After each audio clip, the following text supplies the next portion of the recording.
You see you're refactoring the changes on that?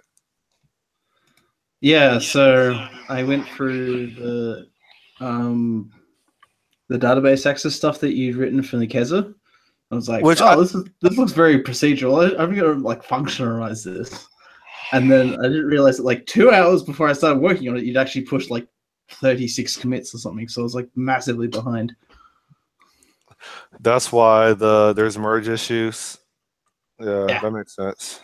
Like you even changed the file name and everything, so it couldn't even do like a other kind of merges, but you'd added like more functions and things, so just it was Yeah. like, yep. I try. It's sometimes I struggle to remember to do a pull before I start making edits. I wish the system was smart enough to say, "Hey, by the way, there's a more recent version of this file." Before I start. You could look at things like Husky because that would probably be able to do it. Um, Husky is a sorry, plugin. Husky is a tool for doing Git hooks, but what you could probably do is you could combine it with some type of like watch plugin for like whatever IDE you're using. So when you open up a project, it checks to see if there's stuff that you haven't pulled, or if you haven't pushed in a while, it goes, hey, you should probably like, see if there's any things. I don't know. I did it in a branch, so if I'd pushed my changes, you would have had to deal with the merge, but Okay, I don't know. makes sense. Why don't you just work on master or work off a master? I generally do. Sometimes I won't. Share my Um, screen so you can see what I'm doing. I believe in checking in early and often, but I Didn't you mean, just say that you forget that? what's that? Didn't you just say that you've been forgetting that lately? I said check in early and often. I was talking about I don't I need to get into a habit of pulling before I start making modifications. Right. So So this is what I'm doing. Oh, I gotta close that window, otherwise it gets real inception-y on my side. we have this very familiar issue on your desktop of it only showing a third of your screen. Um, yeah, that's because I've only got it set to. Is that better? Yeah, a little bit. Let me lock in on your screen. Hold up. Yeah, that's a lot better. Yeah, I think it's because the Yeah. Anyway, I'll full screen it so then it shouldn't look so weird. So we had lots of these command dot add with parameter and everything, but because that's fairly repetitive, it's somewhat trivial to elevate it up into like a more generic command. It just takes a string and some type of object arg and then returns the command again. So you can just keep piping it together. Hold up, can you go back to what it was originally, or what you were referring to Uh, originally? yeah. So if we go to the comparison, I can't actually close that because I'll lose all the stuff. Yeah. So on the left here, you can see you got the command .parameters.add with. Yeah, yeah, yeah. Yeah, and on the right, they've got the one where I've changed it so that it's just this giant pipe and add width, and you just got the arguments there. There's probably a way to lift that up another level to abstraction, but like you could probably make it so you're passing in a collection of pairs. That would probably be the next level up. But for Yeah, I considered that. yeah, I considered that, but I decided that it wasn't the time for me to go down that path.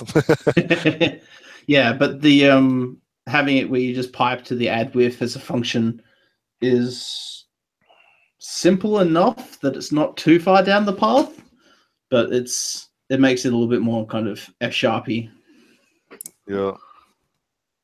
or at least in my opinion, anyway. Uh, So I kind of was getting to the point where I wanted to have it so that I would call a function with the connection string, which would then return me a an object where it has the connection string all baked in. So then I just need to pass in functions that create commands and then execute them, and depending on the type of function I pass, and I was just like, let's just do the simple thing, and then we can work out how to do that later. Yeah, you know something that bothered me. I'm pretty proud of my attention to detail, regardless of if I'm really that detailed or not. So if you scroll to the top of the file, The data one that I've got here. like those literal declarations bothers me because it doesn't feel like I feel like it should be in a separate file.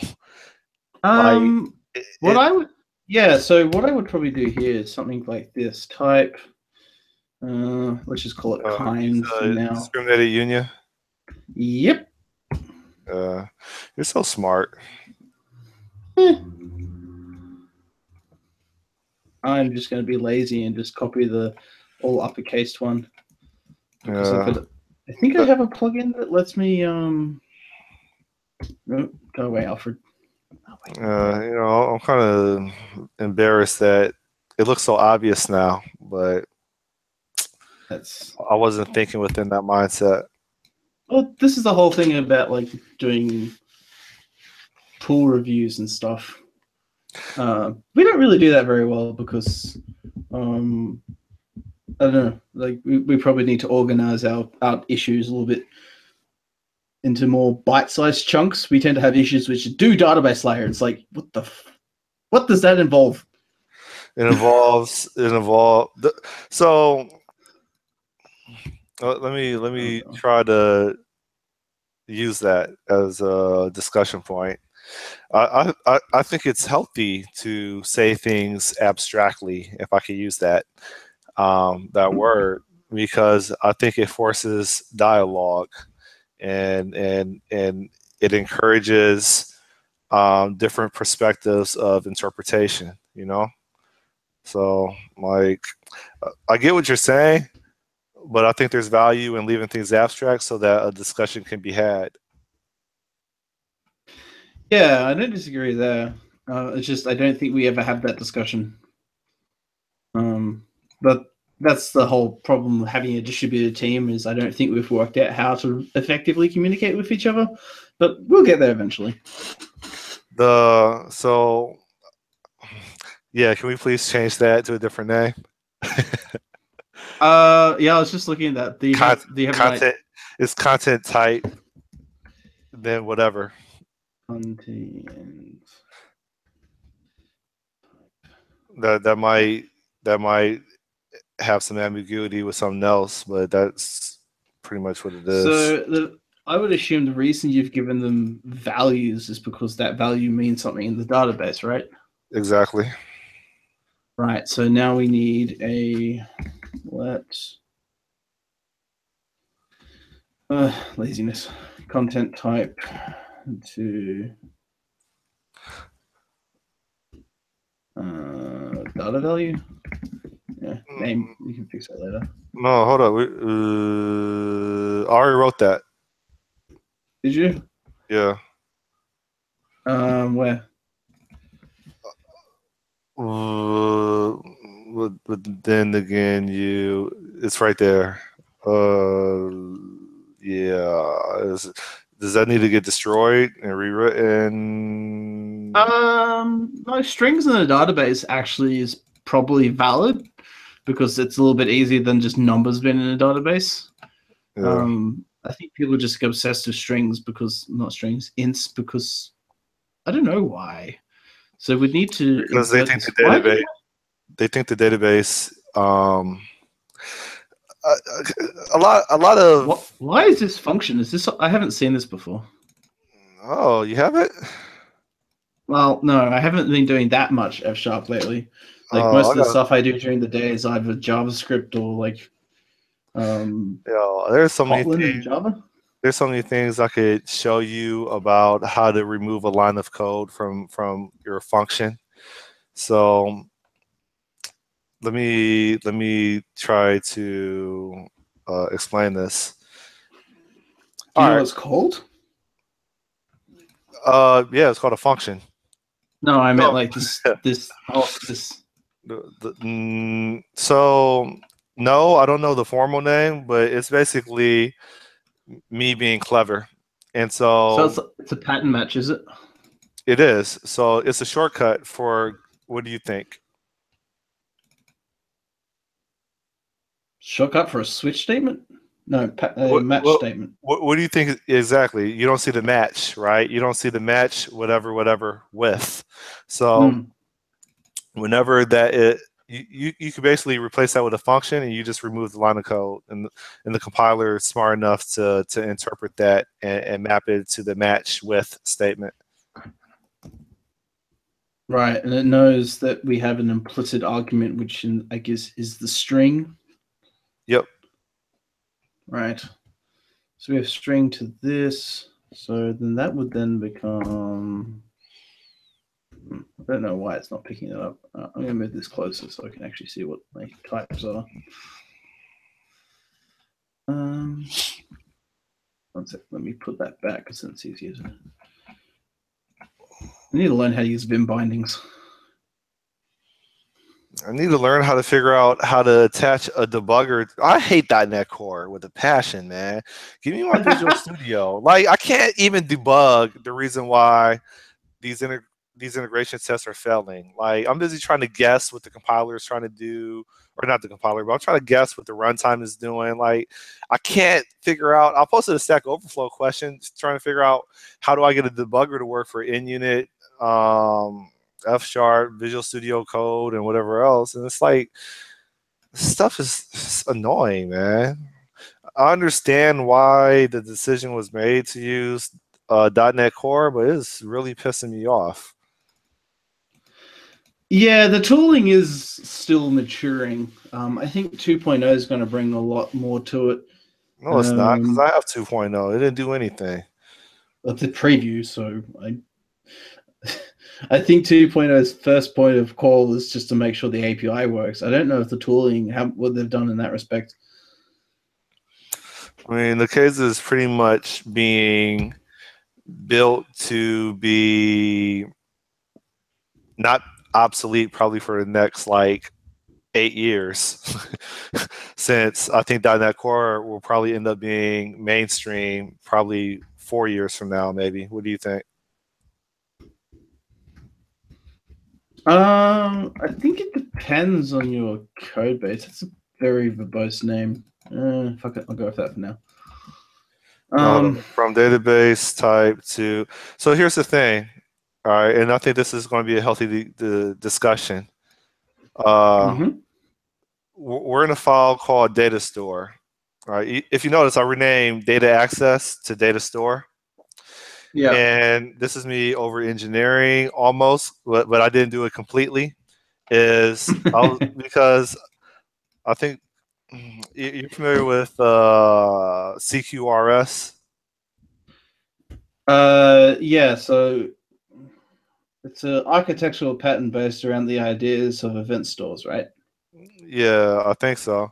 And so I was like, well, is it really data access? Because data access means accessing data. And well, we're not just accessing data, we're actually writing data as well.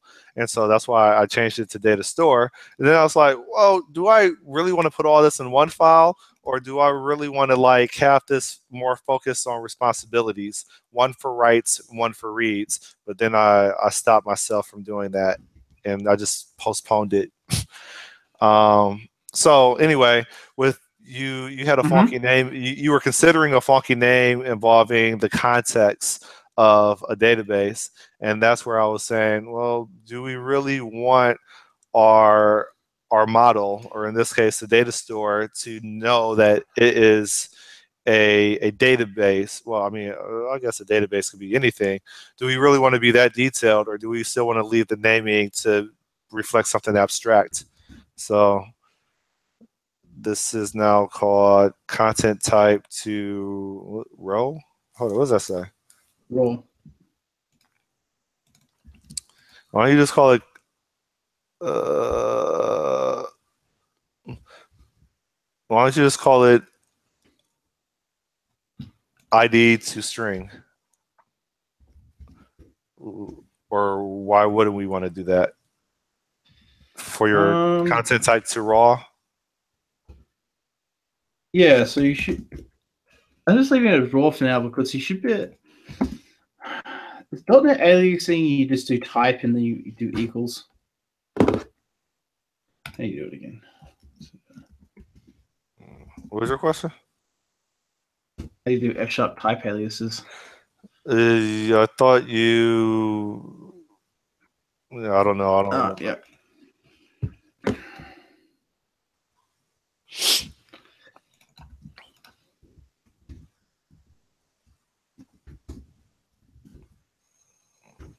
Language.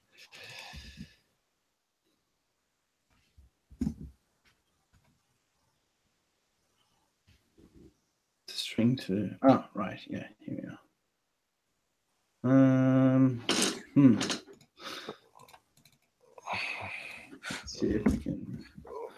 Well, so here's my OCD is can we just replace the word raw to just either string or text? Yeah, sure.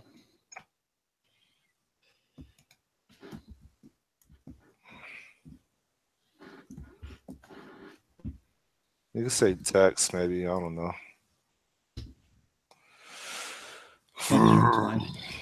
I wanted to make the. I don't know how to actually add type annotations to this function type here, because I wanted to do something like this. We'd have type. You don't do it before the equal sign? I tried that. See here, I'll show you what I mean. So type raw content type equals. Forget about the whole raw thing here. But if you do before the content type, so if I want, this is content type the string. If I do that, it complains at me.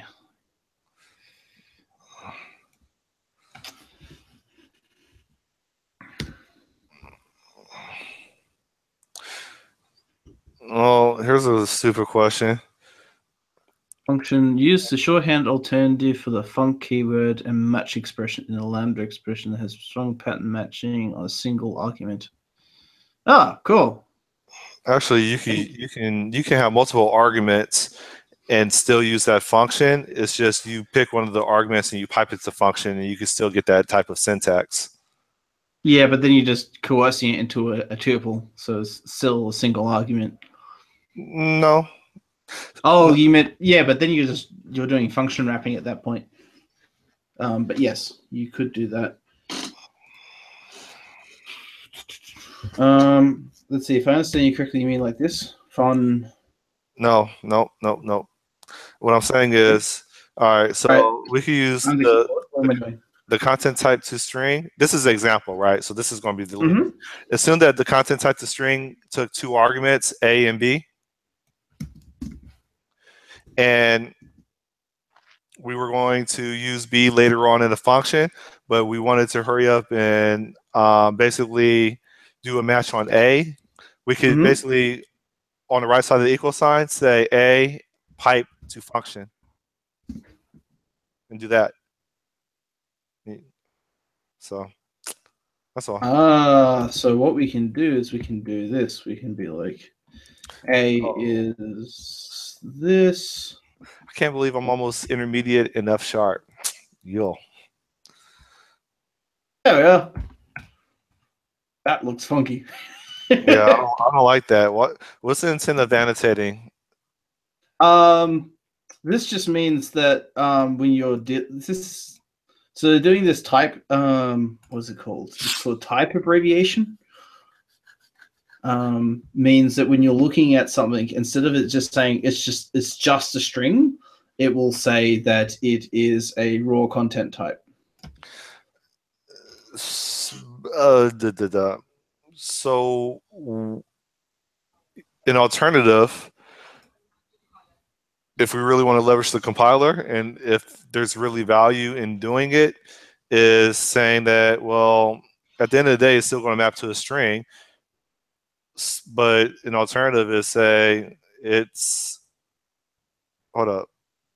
We could say type raw content type equals raw content type of string, and then that means it's not a string at all. It's a raw content type, right? Because if with the current syntax that you have, it's interchangeable, Mm. right? It could Oh, so you be mean make the content type actually carry a string, which it then is just this function that we have here?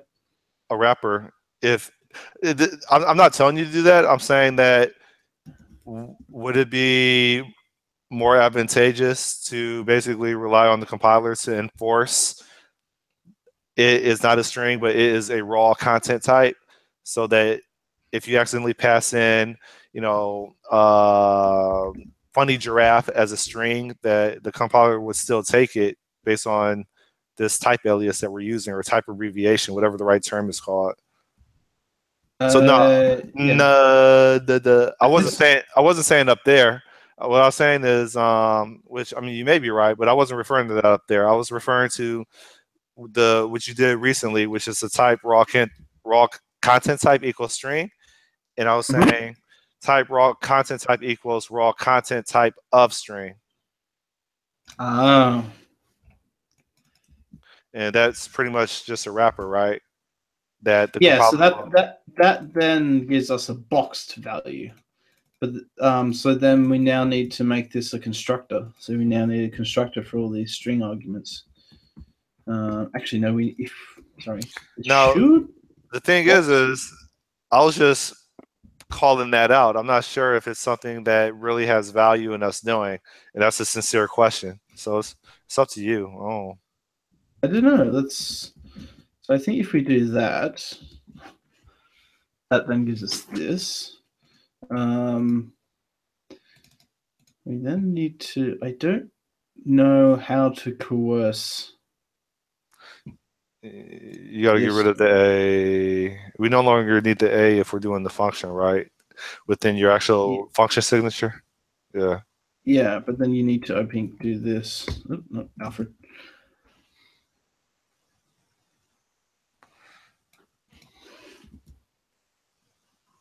No, still that's the wrong one. This should be right, shouldn't it? That's how. God damn it! I keep pressing command twice because we want a pattern match on a raw content type of that string value. Okay.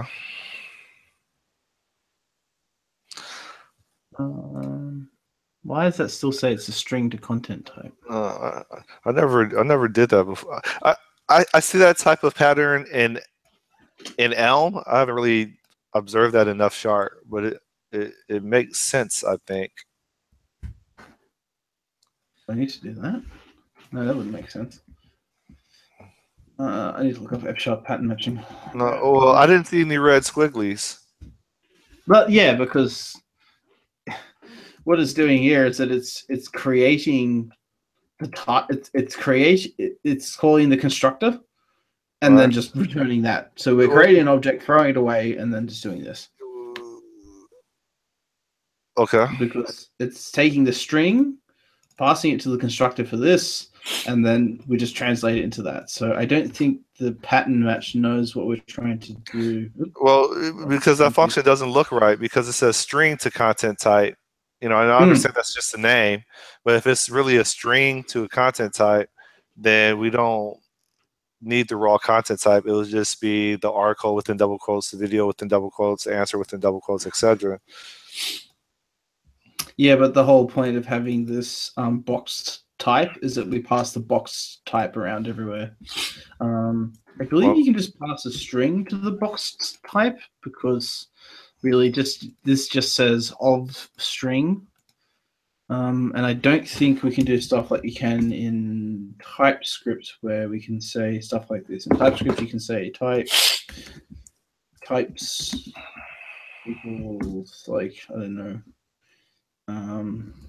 alpha, and then you give us an actual value.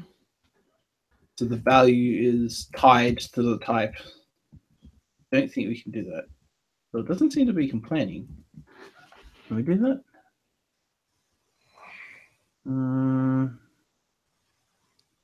or we could just revert to whatever was simple at the time. Yeah, we'll have to look into that a bit later. What do I do here? Yeah, that's probably as far as I would go at this point. I really don't like that. Do we need a type annotation? I think so because I don't know any other way to hint at the compiler that I It want already the A knows. to. No, it doesn't because it reverts to just being a string. You're returning strings in a function. It already knows. Yeah, but we want the string to be a raw content type. And I think Ionide has crashed, so I might reload window. But the raw content type that you have up there is just an alias to a string, no? It's the same thing. They're interchangeable, I thought. Yeah, they are. It's a little bit nicer in terms of the compiler because your type signatures will say raw content type. Yeah, there we are. Came back. So you see here it says content type to string. I understand what you're saying. Yeah, so it's not clear that what the relationship is between content type and string. So this is kind of like content type. Oh yeah, toString. I just realized something. I've inadvertently followed a pattern. So content type from string. So you get it? toString from string. Oh, yeah. Okay. In fact, you could actually do something like this. Module content types. Right, and then we just white space it. Let me just do this. I'll fix that in a second.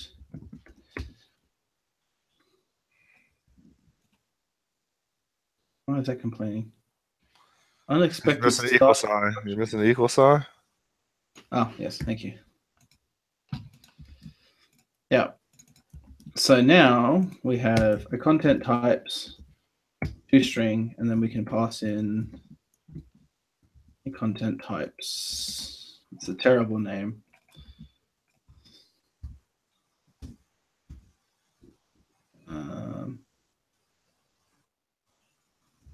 Just do this, I think. No, how do I refer to article?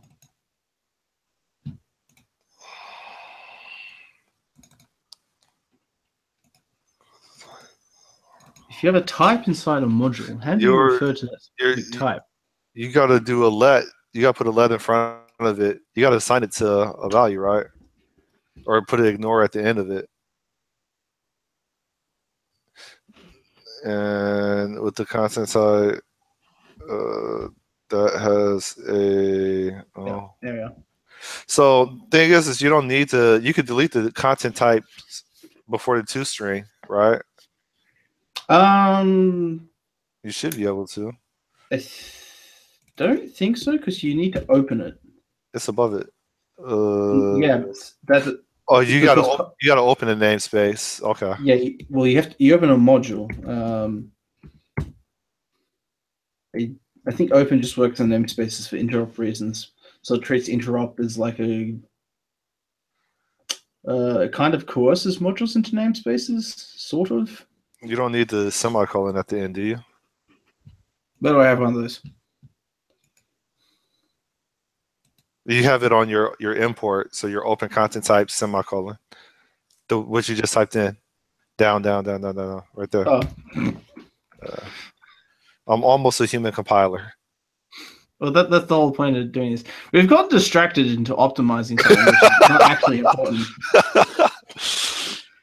Let's stop going down this rabbit hole because this is clearly not going to lead us. This is clearly leading us down the Rosemary path. Type equals. Okay. Right. I need to get rid of module. We can do that later. We'll need to fix that. We've got the stuff on the right here. I need to finish fixing. So for now, I'm just going to have these ignore. because I don't actually care about the results. That's the other thing is before we had ignore on every line, whereas now, for the moment, we can just throw it at the end of our command chain here. Oh, you're so smart. That's what's up. Eh, not really. Well, you knew about the pattern matching thing that I didn't. And I will add some space and delete there. That way we get the verticalization that you like. My OCD says to put some spacing between the ignore and the command.execute, not query, towards the top. We're gonna change that in a sec, so we can, Cool. that should You move. know I have OCD, right? Does it cause you anxiety, or does it just Yes. annoy you to the point where you have to perform actions? Yes. Okay. Bio. What's wrong with this bio? And with provide right. There's a semicolon. This one I did like my giant search and find. We've got one more. Okay. Ignore. How's your preparation for your conference talk going? Yeah, good. It's kind of annoying because there's 3 React Native talks at the conference, and I'm the last one, and the other 2 talks are before me, and they're very specific about the technical implementations for both iOS and Android. Mm-hmm. So, my talk is mostly going to be on why you would use React Native, when you would use it, and things like that. So, one of the big things, and especially on iOS and Android, is the build times. I think Uber had like a 45-minute build time for their app, and they basically had to fork Facebook's build tool, which is called Buck, and then build another tool on top of it that made using the existing Android tooling easy when using Buck, as well as just allow them to use plugins that you have in the existing Android ecosystem with the Buck ecosystem. What is Uber written in? Is it native Java and native iOS? I would presume so. They may be, because Android you now have a mixture of Java and Kotlin, and iOS most places have a mixture of Swift and Objective C. I suspect Uber is probably, the app is large enough that they probably have a lot of Objective C still. Okay, I wasn't sure if it was a Xamarin app or not. No, that's a lot to maintain, man. So they're maintaining 2 different code bases. Yeah, because every feature. Yeah. Well, is it up until recently the argument for maintaining 2 code bases has been worth the cost? Anyway. No. What's the argument? This is interesting.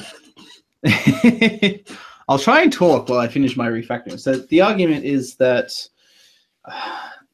there's a cheaper training cost in getting someone who already knows Android into Uber and then getting to the point where you want them to be with your product in Uber. Yeah. Versus, versus the cost of having to deal with Xamarin. So Xamarin's build chain is at best unstable. That's a bit cynical. It's stable most of the time. It's instead of 1,000 paper cuts, there's 1,000,000 paper cuts with Xamarin because it's incredibly complex.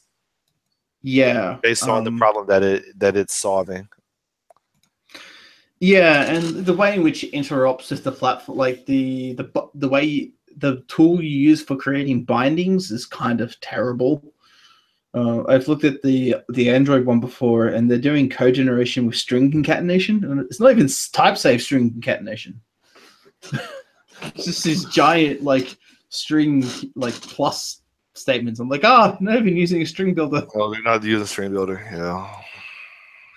I don't know. There's in Android there's a library called Java Poet, which gives you a DSL for creating code generation, because you can't really escape using strings because unless you want to write an entire like language on top of Java or a language that you have to put beside it. That's an interesting code kata. Write a moderate application without using strings. All right. Can we it's called delete these chirp literals encoding. now? Can we delete these literals below the functions that you just wrote? I'm going to comment them out for the time being, just so I can. Oh, there's no code errors. Elm up. Yeah. Elm up. I'll give you Elm. Oh, that's another thing. I was looking at Elm code. Just one small distraction, I promise, and then we'll get back to refactoring this. We're good. You looking at the Elm code that I wrote? Yeah. Good luck. So you got these. I'll look at it and I'll scratch my head like, I don't know what I wrote. You have these exposings there, and I'm like, why? This is the root file. Like, what are we Who are we exposing this to? Oh, are you talking about the dot dot, or are you talking about I have exposing and then I have one or two functions? You have exposing on everything, but you're not like this is the home Elm file. This is like our app.index. Like this, there's no one consuming this, so these don't actually make any sense here. Oh, okay. In fact, I think we could actually just replace that's more than what I wanted. That's what I want. Apparently the home needs it.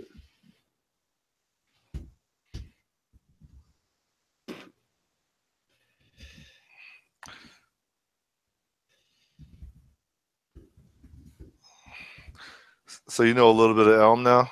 It's two dots. Yeah. Does that build? I think so. I think I tried it before. So we go cd client.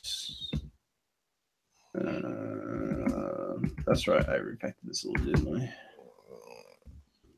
Okay, your terminal does a lot of things that mine isn't doing. I have no clue what that stuff is. Yep, that seems to compile. Hey, we removed some noise. That's what's up. Yeah, and you got everything cast to as maybe.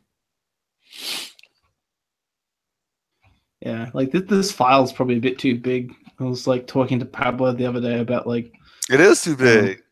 There's a lot about about refactoring some of these things into just being functions. There's another thing that I have to do is if you scroll to the top, like I have a couple unit tests in here, but the thing is I can't execute those unit tests without commenting out everything else. No, commenting out the initializer, or whatever you want to call it, in the file. So, or the driver in the file, the bootstrap function in the file. I have to comment that out in order for my unit test to work. Else it throws a runtime exception, even though Elm doesn't throw runtime exceptions. So apparently Elm doesn't throw runtime exceptions within the web application, but it does throw runtime exceptions if you're trying to do or execute unit tests. That possibly it still uses exception as a type of fail mechanism. Okay. So because there's a red squiggly somewhere. Provider cannot find portal. Did we delete something? Yeah. Anyway, we'll look at that later. I'm just going to put it all back for now because it seems that something somewhere is using this exposing. Don't know why I compiled. Data store. Right. Okay. So first thing, we've got the create SQL command. I don't know about this. I don't know about this open being inside this SQL command here like this. Okay, why not? Probably because it's not really 100% clear that that's actually happening. I would say if you have the open in here, we should probably refactor this so that we pass in we pass in the function that we want to execute. We run our function to get the data or execute something, and then we close the connection and then just return either the result or a complete. That So you makes could have sense. like type result equals I mean, I agree with data you that of anytime A. you anytime you do setup you, within a scope, you should probably do cleanup in the scope too.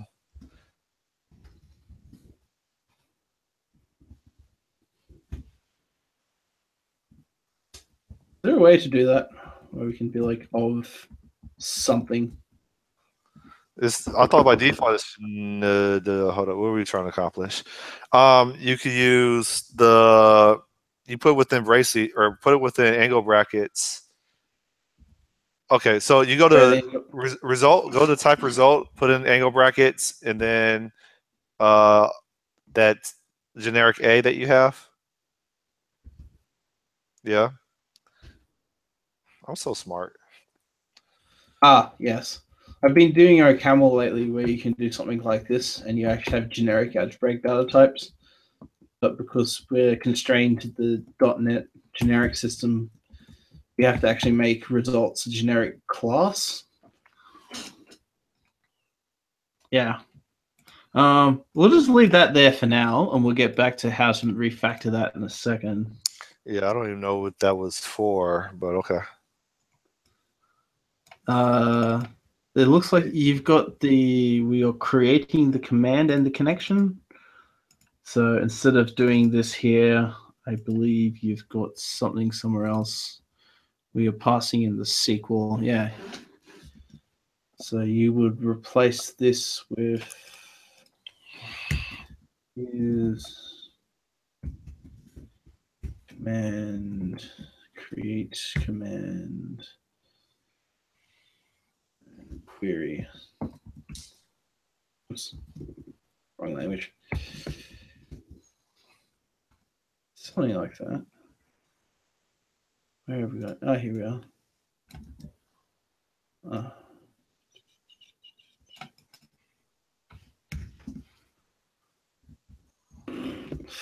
Doesn't like that.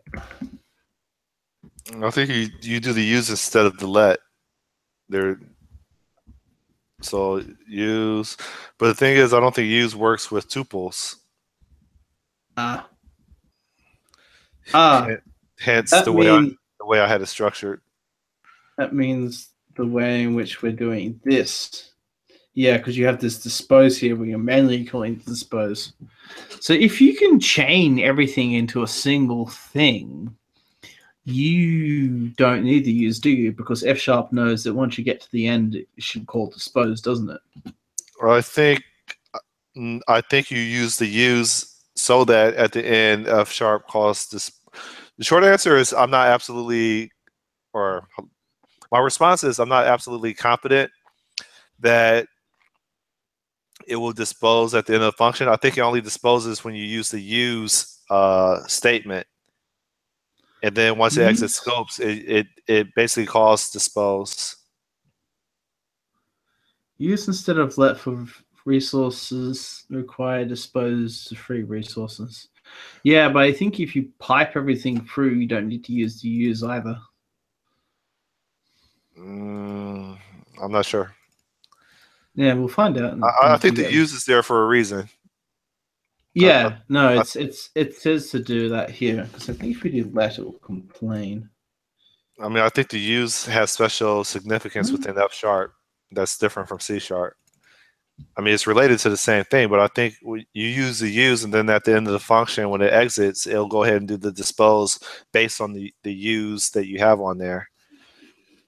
Because how else is it going to know that we're going to dispose it, even though it implements iDisposable? I don't think the CLR is going to be smart enough to say, okay, let me have my dictionary of disposable objects.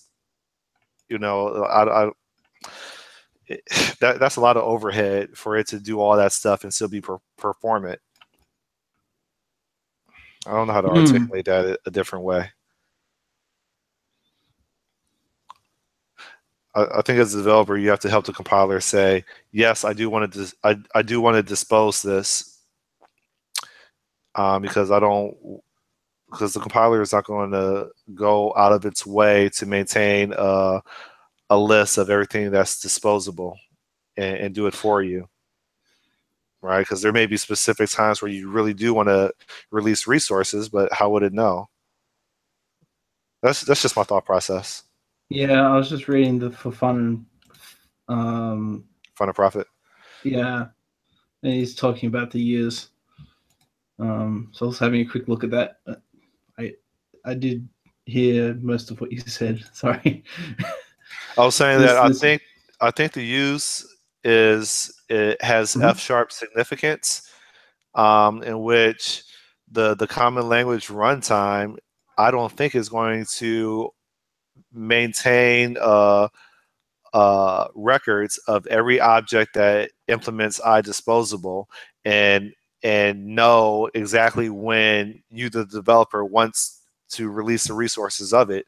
So I think with the use statement, when you have it within a function, when that function exits, then that construct will basically contribute to that resource or that iDisposable being disposed for that object. So I think the use is actually needed in order to dispose an object before the function returns back to its caller or before execution returns back to its caller. Yeah, there's another one called where you have using, which is what I was kind of thinking of, where Well, you that's a can C pipe sharp. every. Yeah, we can. Sorry, no. This is an F sharp as well. Well, I thought using was more um, imperative to C sharp, and I thought the use was F sharp. No, Okay, it's where you have a resource where you pass the callback to the resource. So you pass the function to the resource in some manner. okay. Um, yeah, I don't 100% understand what's going on there. Right. So we keep getting distracted by things. Yeah. Too fascinating of a language. Okay, so what did I do before? Right, I had something before that was a bit like yeah, you can see my screen on the right. It keeps jumping up and down, which is not very What's weird fun. is I can see your cursor and where it's going, but my understanding is whenever I share my screen, my cursor doesn't represent the current location on your screen. Oh, okay. Anyway, Hmm. Yeah, so I made this read command. It's probably not the best thing ever. So I could have debugged that. Like this looks slightly different. Um, yeah, so in here, what we got? We've got the read no, command, no. I which had a function called get last ID. This get last ID basically, whenever you do an insert, and you Mhm. have additional code that needs to basically take the primary key of what was recently inserted into the database. Um, I, because I don't have a debugger, I was struggling to figure out why I was getting these runtime exceptions. But that's kind of not related to what you were talking about. I had confused what you were talking about the read with something else that also is doing a read. Anyway, disregard what I said. yeah, I don't know about the debugging. I haven't quite gotten to that point yet. Freaking .NET Core. Yeah, I know. It's a Stuff is challenge, painful, but man. Like I need tools, man. Like I'm not a command line person at all. And I feel like I'm just doing things that are just harder. Like I'm still a human being. I require a UI, not a command line. So why is this complaining? it's complaint. Why do you have braces in there? Hold on. What's going on? Because it's a record. Oh, uh, bu- bu- bu- bu- bu-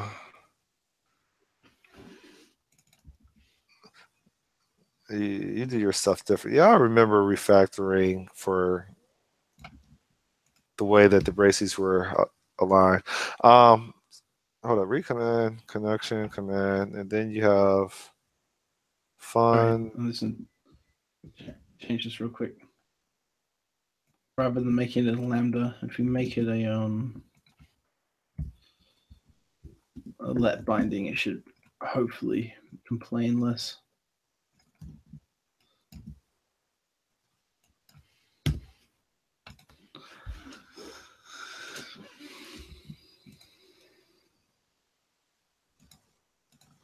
And for whatever reason, my computer is going slow. Missing function body. You're missing an equal. So you have your read command. Oh, hold up. It's oh shoot.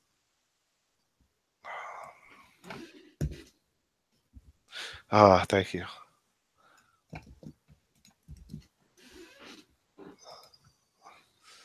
SQL reader takes an argument.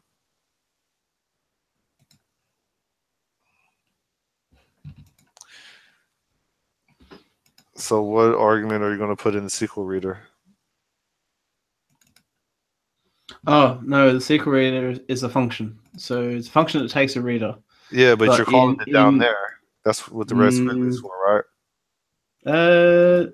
no, it shouldn't be. What it should be doing is it should be passing it to here where we have the reader function. That and here is where we're invoking the reader. Okay.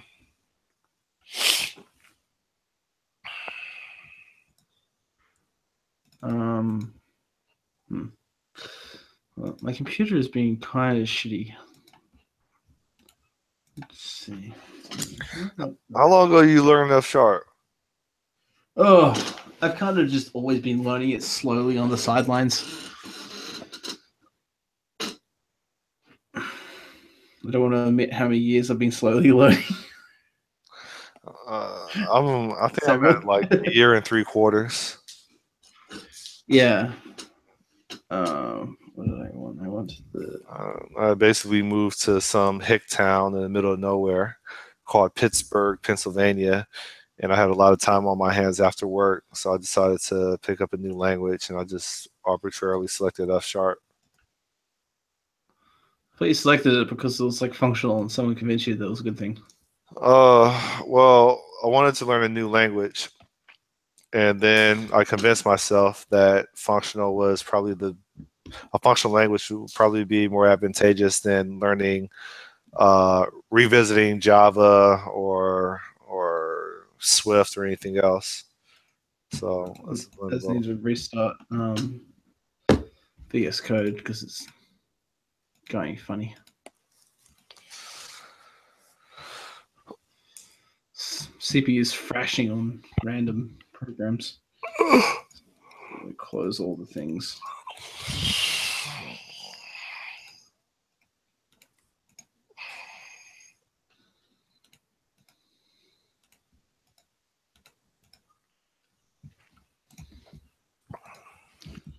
Right, VS Code.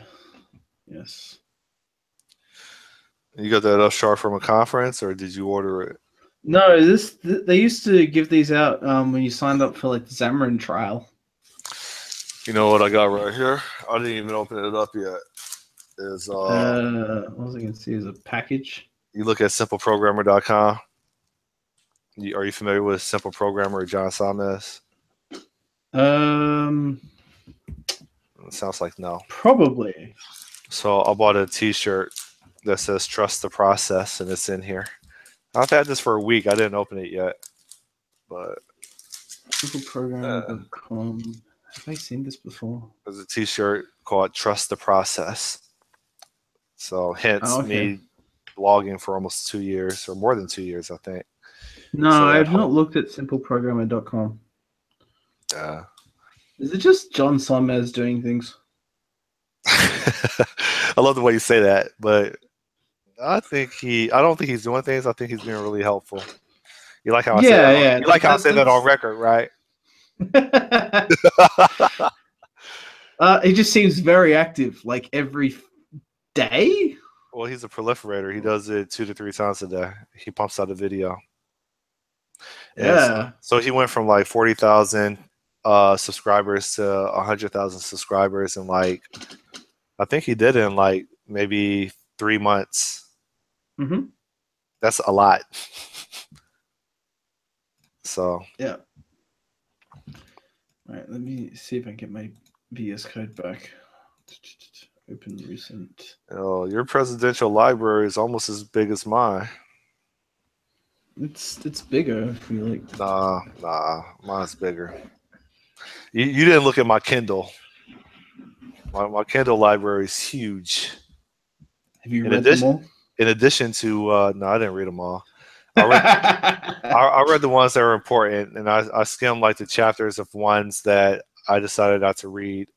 So like, I mean, I got books on web development. Like, why would I read a book on web development? Right? I bought a book on like how to do. I can see it from here probably. Yeah, single page web applications. I got about a quarter of the way through it before just putting it back on the shelf and deciding it was rubbish.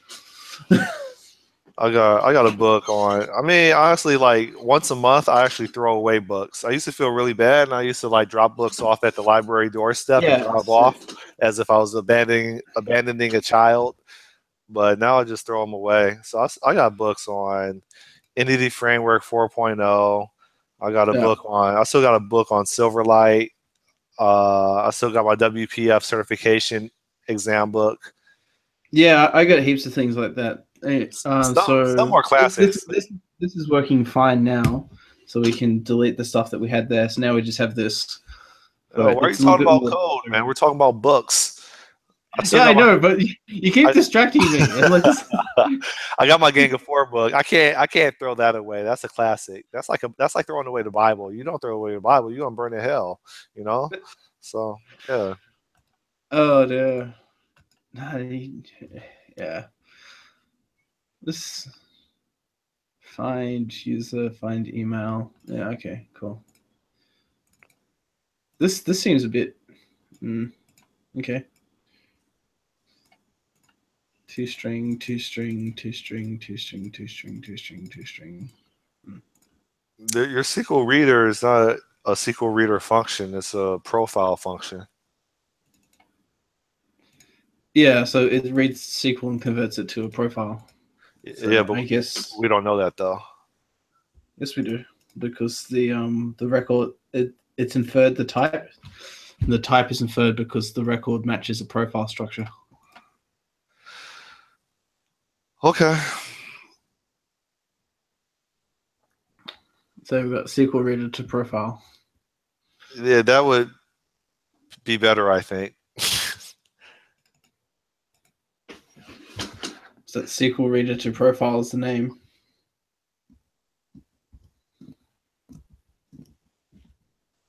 It's up to you. Like, I mean, for me, if I I think if the I were name an should be mine. outsider and I were looking at that, there's no way that I could tell that that record type is a profile because all I just see is a whole bunch of different property. Right now, maybe this is an opportunity to use type annotation and you do a colon profile, and maybe that would solve the problem. But like, you It know what I'm says saying? profile option. I don't know where the option is coming from. Uh, Oh, right, the try head here. Yeah. So the try head makes it an implicit optional type. So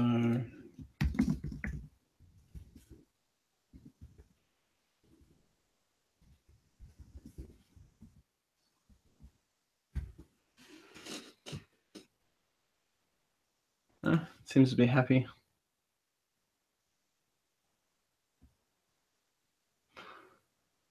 Is that right? Or do we? I think that's right. Okay, it's just some things like look a bit backwards sometimes. Yeah, from going from Elm back to F sharp, things are like in different orders. Yeah, and I think like OCaml and Reason are a little bit similar, whereas I think in Reason, I think in OCaml you put the type second and the value first, whereas in things like Elm and Reason, it's the other way around.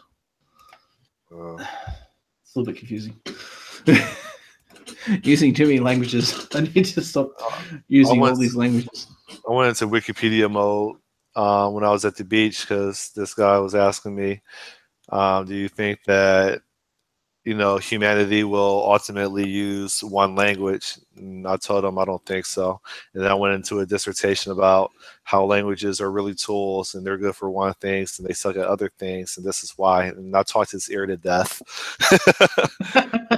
Yeah.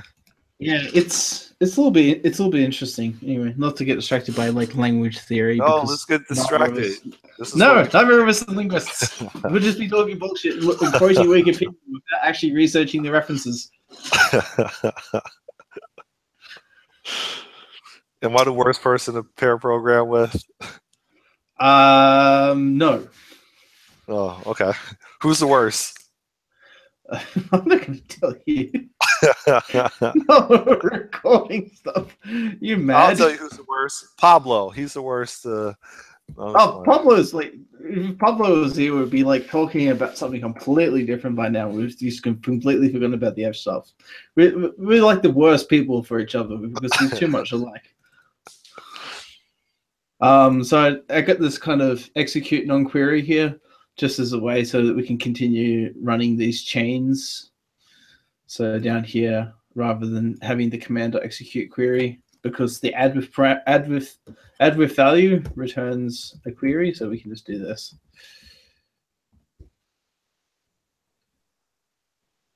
So now we have a nice kind of add with and then execute. I kind of want it to be a bit like this, where we have like kind of like a function in here where we're doing something, and then but I don't really have an answer for that just yet. You're such a perfectionist. Says the person who's like, complaining about other things earlier. I actually can't remember what you were complaining about, something not being 100% correct with. I don't know. I was just spacing. I just thought, yeah, spacing, but that's fine. Because I think if we can kind of F-sharpify this library, we can probably get it to the point where F-sharpify. Did you invent that word? What? No, it's just a kind of quirk of English. It sounds cool. We should get a T-shirt with that. All right. Anyway, what you say? I was just going through and adding this execute query to everything. I hate having these hard-coded SQL statements in the code. There's not really a way to kind of get away from it without going down a rabbit hole, which is to write a massive DSL. Also, I was talking to someone from jet.com, and they were saying that they've got some type of like custom ORM because there's a bit of a kind of discord between people who want type providers and people who don't. And I think at the time I was talking to them, there was the imbalance was to not use them because they're a little too magical. Okay. I thought you were going to say when you have a massive database, the performance is just too poor. Possibly, but considering how much I use microservices, I don't think that's an entirely valid argument.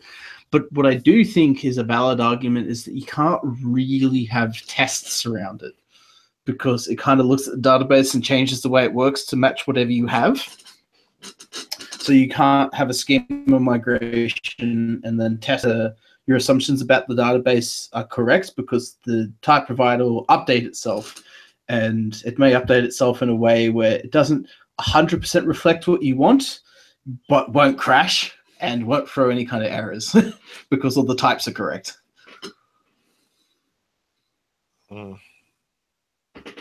This is all speculation because I've never worked with something big enough where I've been able to kind of assert those kind of statements. What else did I have?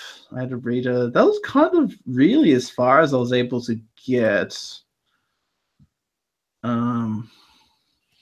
You know, Nikeza's on Azure websites. Yes. Did you see that? And of course, I'm like, cool. But this is a really old version of Nikeza. Like that's from I like think it's because 2 months ago. quite get it to work. What's up? I think it's because they couldn't quite. They're having some trouble getting the stuff, everything to compile. Oh, why? Because I think we neglected to build scripts, and they weren't they weren't exactly valid anymore. You're, have you looked at the latest Nikeza UI? No. Have you actually added styling yet? I mean, it's completely different from what you see on Azure websites. Am I the only person that runs Nikeza, like the actual web app? Possibly because I've just been trying to do some of the back end stuff. It's a little bit hard because the whole thing is really a data aggregator. We need like API keys for everything, and it's a bit of a pain in the ass just maintaining them. I'm just talking about running Nikeza just off of your like machine. Man, oh, does your stuff compile right now? For Elm or F sharp or what? You, this F sharp stuff. Possibly. I'll need to comment all that out because Because it's not I needed. think it's important that from time to time you run the Nikeza client.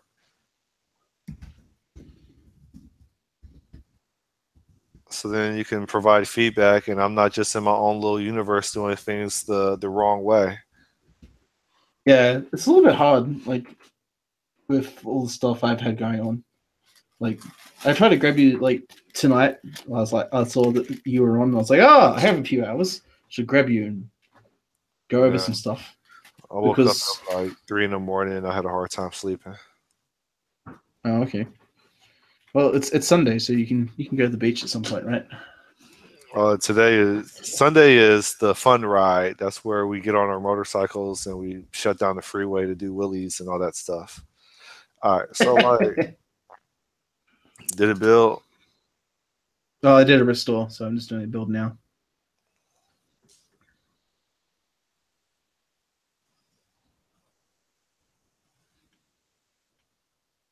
Yeah. All right, so can you go to the Elm or yeah, can you go to the Elm stuff? I promise this to be really quick, but I think it's important that you're aware of how to do this, and maybe you are. But I just want to make sure.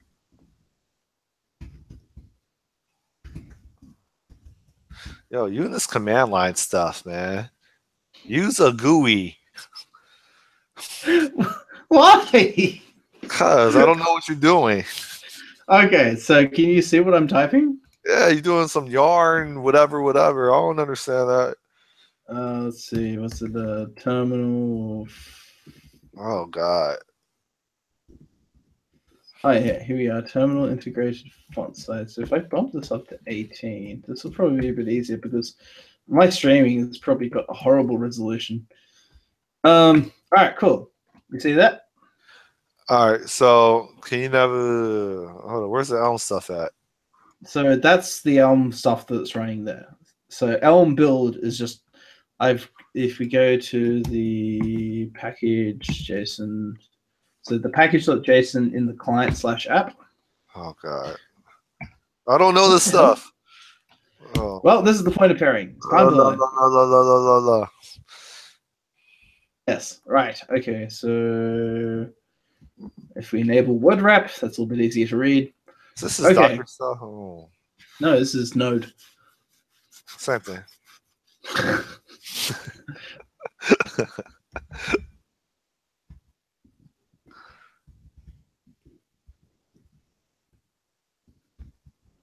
Didn't actually change the name in the package.json. Right. So instead of doing like Elm make, um, instead of having to install it globally, I've installed it as a dev dependency in the Node modules. So if you run yarn build is a shorthand for npm run build. npm run builds will look at your package.json and look for something called build. then execute it, and it's just going to execute it as if it were like a shell script. So it's just going to run the node modules Elm package, which is I believe it's a shell. It's like a self-invoking. It's pretty easy if we just go have a Oh, look at I'm it. barely keeping up with you. You're speaking like a different language, man. I don't do command line, package, node manager, all that. Let's talk .NET. Yo, whose idea was it to do this Elm stuff? Like, this is crazy. Oh, I don't know. Some guy called Bismonga. Where are we? I miss .NET terminology, things I can understand, with the exception of .NET Core. Yeah, but that's just like the familiarity kind of style of things. So if we do node modules, it'll be easier if I just go from here. A distracting. Here's another distraction to the original intent of why we're talking. Are developers underpaid based on all the stuff that you're talking about that I'm struggling to follow along with? Are they underpaid? Probably not. No. Because as confusing as this is, oh wait, no, it's just code. As confusing as this is to do. Oh, you can actually see that. God damn it. As confusing as this to do, like we know how to do it. Let's see. I believe that should work. Whatever. Elm package.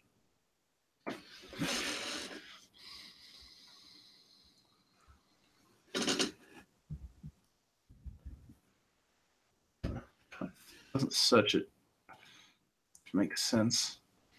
As confusing as is it to do, we know how to do it. So like computer science concepts don't really change that quickly. So once you learn the kind of theory behind stuff, you don't like the syntax on top will change, but the underlying principles of like how a computer works doesn't. There's a difference between knowing computer science or having an understanding of computer science versus knowing how to construct sustainable software. Yeah, and that again is a different thing. So it's just levels of abstraction, right? Okay. So the Elm package is a shell script. So this is when you run like the npm install yarn install. If you're on Windows, it will be a bash script. And if you're on Linux, it will be, again, a shell script. But it will pull in a different compiled binary, because there are some compiled binaries in here. Yeah, see how we got like all the Haskell in the Elm platform 18. So Cabal is a package manager for Haskell, I think. Yeah, anyway. So they're the actual executables that it runs. So when you run, and that's why you don't commit things like node packages to the source, because that will change depending on your runtime. Who would do that? You several times. I promise you, I don't see that stuff. I just say commit. I don't know. I didn't know it committed things that weren't supposed to go there. Oh. Yeah. So the yarn.build, back to what we were originally looking at, is at some point, I can't remember when, but npm added the ability to have scripts, and for the most part, scripts is just a way to write platform independent scripts inside the package.json. So if you run this on Windows, it will translate the / to backslashes. Mm-hmm. And yeah, it's just a way of allowing you to write simple scripts. And because like you used to have like grunt and gulp and all that fun stuff. I suppose you got Webpack now, but that kind of solves a different problem. So this is how you launch the Elm application? You do all the script stuff? So like if I want to run the Elm live, I got because most of this command is just setting up the pathing to access Elm. So if you run lon, yeah, I mean within the Elm, within the home.elm folder, I just put in comments that are basically command line statements that you just copy paste into your terminal. Yeah, so these are what they are, because if you go look at the Elm Home, so the Elm Dash Yeah. Live requires that you have installed Elm as a global dependency. Now, Elm doesn't update very often, so this is probably not so much of a problem. But on like a CI server, that doesn't really work that well, because you don't want to have global packages installed.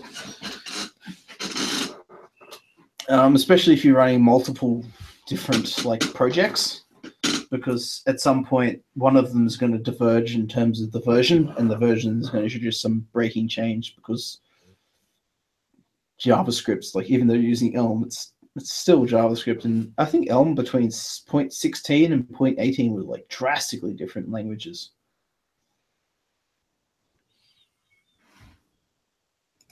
So where's the app at? I need to stop screen sharing and start screen sharing a different screen. So screen share. Let's just screen share the whole thing. Inception. So, Right, here you are. Simple Programmer. Yeah. You didn't see me on Simple Programmer earlier this week? No, if I search for Scott, will I find you? Yeah. So scroll down a little bit. Oh, Or sorry, go to videos. The videos tab.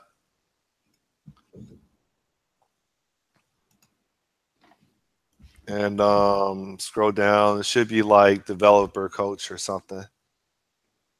I mean, it's literally like maybe 4 videos ago. This stuff, is this At in the rate order? he puts things out. Is this in order from most recent, or is this most popular? August 3, July 27th, July 20th. Do you know when you did it roughly? It went out like Thursday. So it's easier to find it on his YouTube channel than this website. But anyway, the whole Lambda Cartel animation showed up and stuff like that.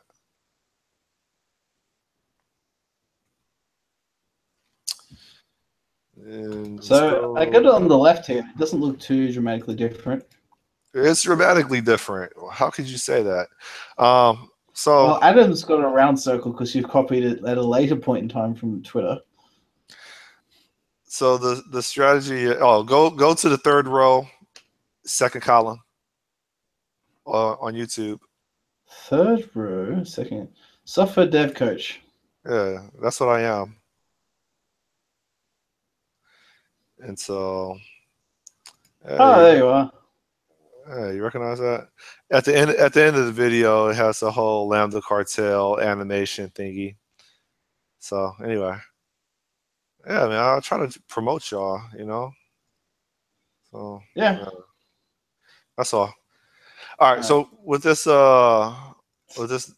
with the Nikeza web app, Mm-hmm. the intent is to basically get the integration tests working, meaning all these CRUD operation or create, read, update, delete stuff Yeah. for posting a link and for subscribing, unsubscribing, and pulling links based on content types such as article, video, podcasts, answers, Mm-hmm. etc. I want to make sure that I get nailed down that I can write to the database for all these different for lack of a better term, operations.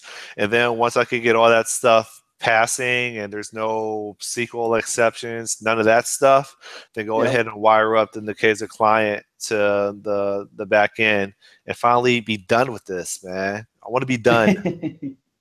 It's been a cool little journey, but I'm tired of it. I want to be done. So, who's that handsome guy at the top? Yo, what's up? Like, uh, that's it.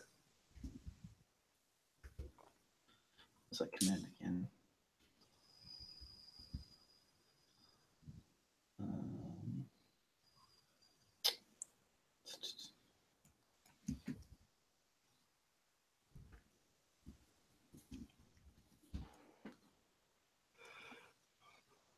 Make content editable. Oh, you're in Australia. You should meet my cousin. He's somewhere over there. I'm sure Australia's a small country. Did you say it's like in Victoria or something? How far are you from Golden Beach I or don't even Gold know what the Coast? hell Gold that is. Coast. Golden Beach. Gold Coast. Gold Coast. That's like, oh god, what's that like?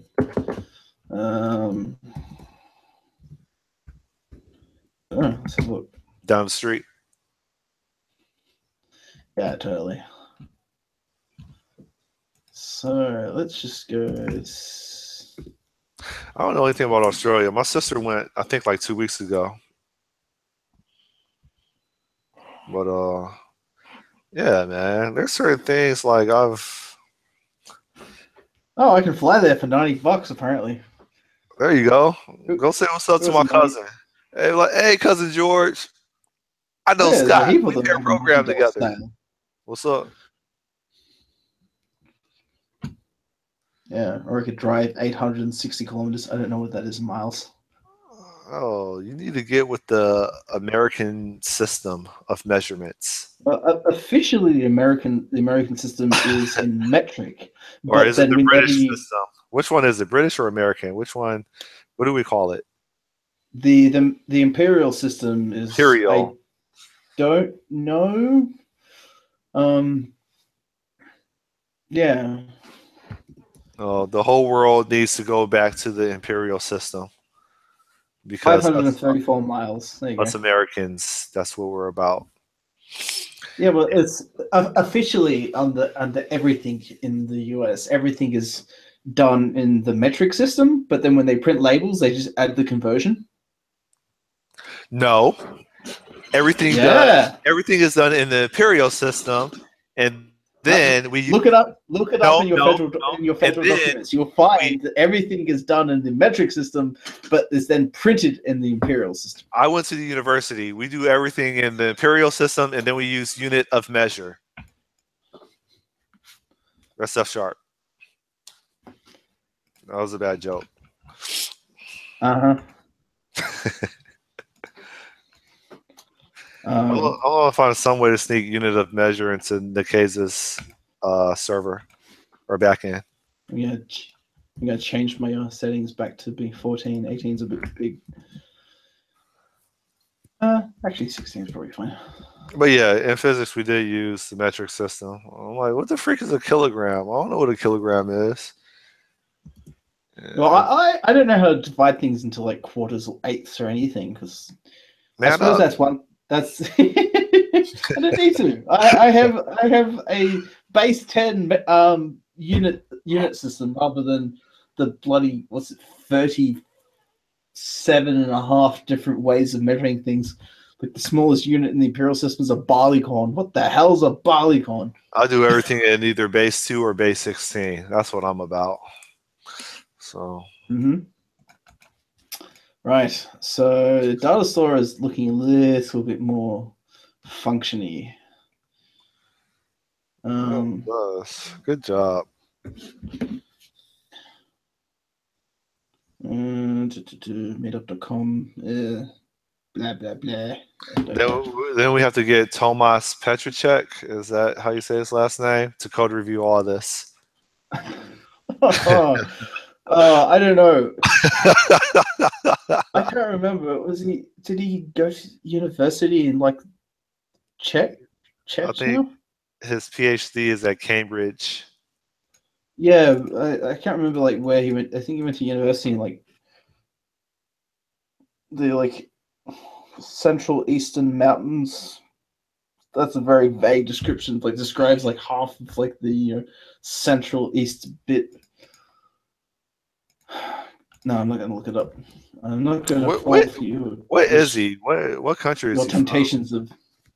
I don't know. I can't remember. I know it's somewhere in like this. Just most of the really smart people are Dutch. I realized that. I thought they were meant to be like Danish. Like the guy who runs like the C# project, Mads. What's his name? Well, I thought he was Danish. I thought that the father of C# I forgot his name. It's Danish. David Hannemeyer, whatever his name is. DHH, the dude from Ruby on Rails, is Danish. Mark Are you Seaman, writing it like this because it's like Elm?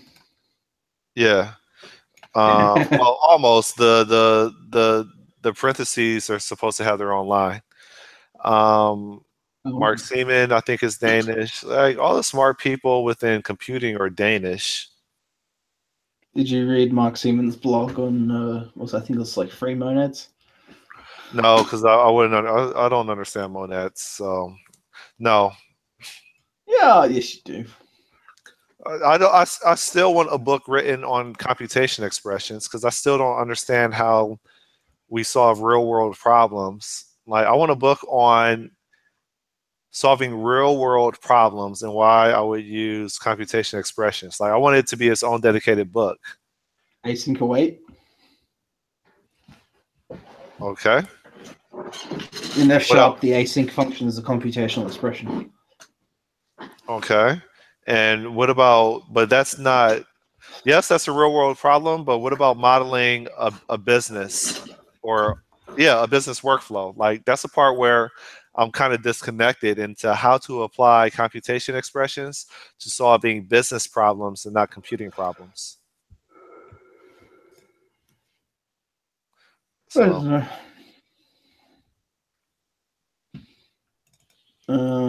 We probably need to dispose. Actually, no, we don't need to. We don't.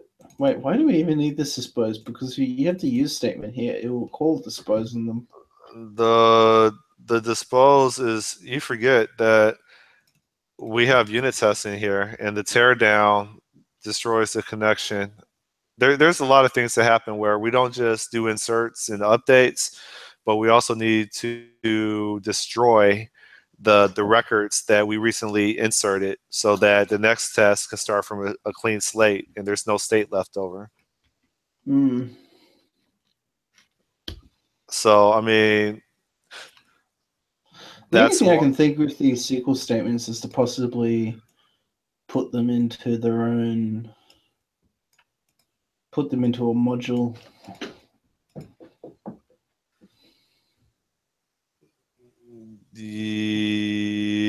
I'm okay with that. But well, no, I'm not. Well, hold up. Okay, so what would that really buy us? Um, I was just thinking of having a module per table in the database. And then instead of having these functions, you pass the a context into them. I haven't quite worked it out yet because we have a lot of repetitive stuff still, and I don't quite know how to abstract it up another level. And I think at this point, abstracting it up another level probably isn't So, really worth it. so here's what I thought about. So with all these add value or add with value, and it's basically what I wanted to use, and I know it's supported in F sharp. I just can't remember how.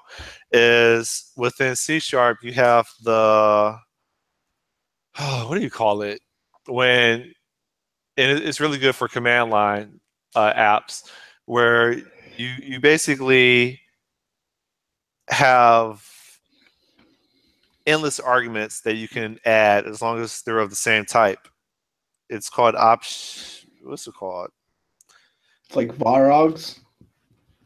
Say that one more time. It's like You basically within your method signature you can specify that you can put as many arguments as you want as long as they're of this type. I forgot what the syntax looks like. yeah. But anyway, that to me that's the first thing I think about based on that code smell that we're seeing is we can leverage that and just keep appending arguments to that one to a function that we create. And it'll basically take that, convert it to an array, because that's what it does. Params, that's what it's called, params. Yeah, so the params is Yeah. I don't think it's in F Shop because I remember when Odie was doing his video about was it when he was like refactoring the Nikeza server stuff and setting up the server backend. I'd used the word params, but the linter for whatever reason didn't warn me about it. It was like, so here we have params, so that's a reserved word, but it's not actually implemented. Well, there hasn't. I would hope that there's some type of approach to doing that. The only thing I can think of with like the add values is that Or instead of else you taking, just use a list and that's it, and you just do that stuff in there. yeah, so you'd have like a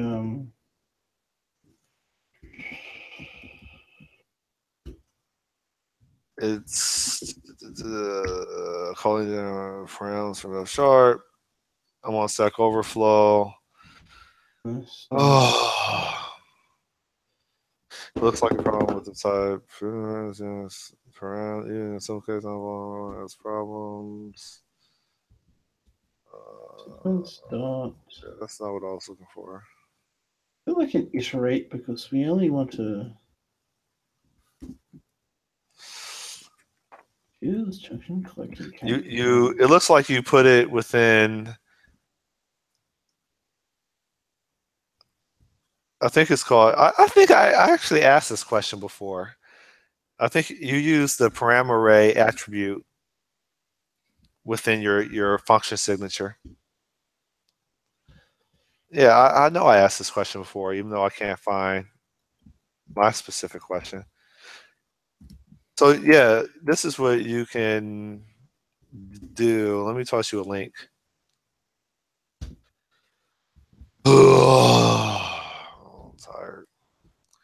Where are you at? How do I do this? Yo, where's how do I send you a message? I don't know how to do this. Oh, okay, here we go. Here. It should be So like a chat window on the right. it's there's an attribute called parameter that you embed within your function signature. And I think that's one technique to resolving that code smell that we see. Ah, there it is.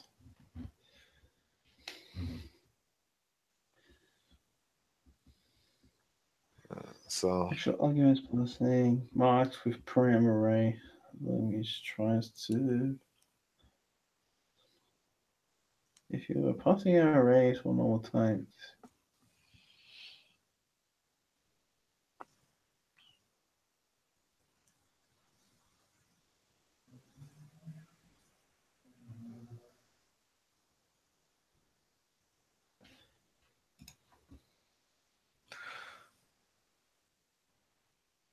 or we could just create a list and add those key value pairs to a list or a tuple to a list and then just do it like that. But I don't know. yeah, that's what I was kind of doing here, but it says I've done the iterate wrong. So iterate takes an action to unit, and then accept. Oh, right. No, I need to pass the actual collection.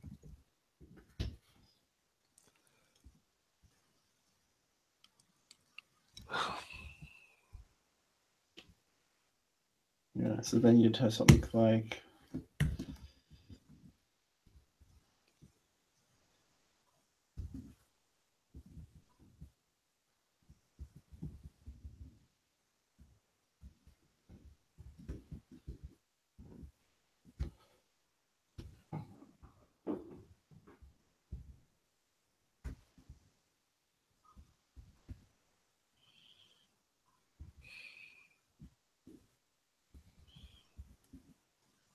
what you like about this first one.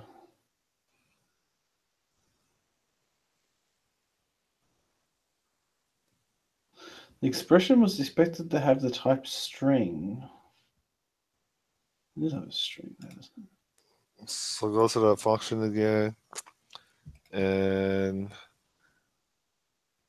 where is it at? You annotate it with the param name being string. So put within parentheses. Okay, that's one way of doing it. You shouldn't need parentheses, and then this is just any. But that's what it already has anyway. So we got up here. We got string, and then object.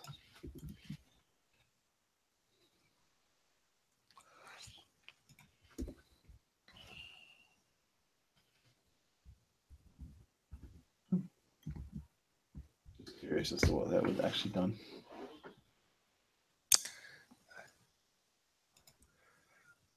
Well,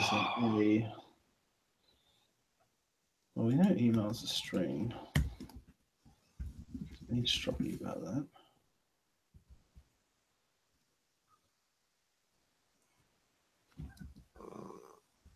You have a tuple that I'm getting lost. Hold up. Add with value.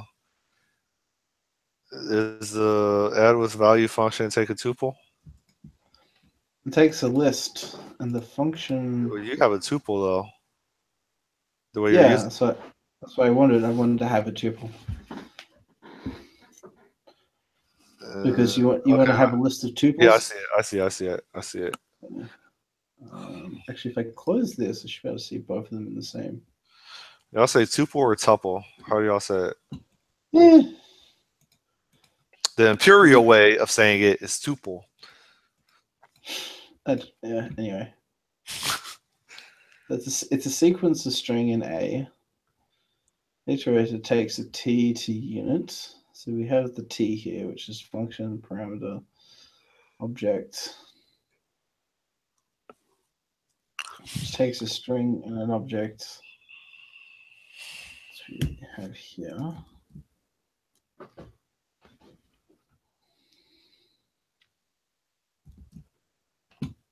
I don't quite understand the problem it's having. But here we have a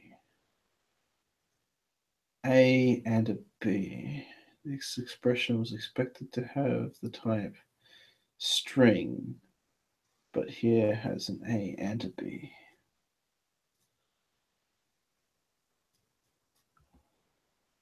Sequence of string and A.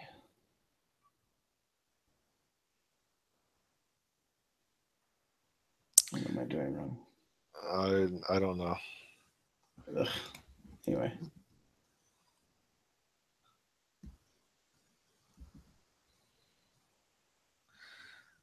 Maybe we should just save that for another time. Yeah. I'll get rid of that because we didn't actually end up using it.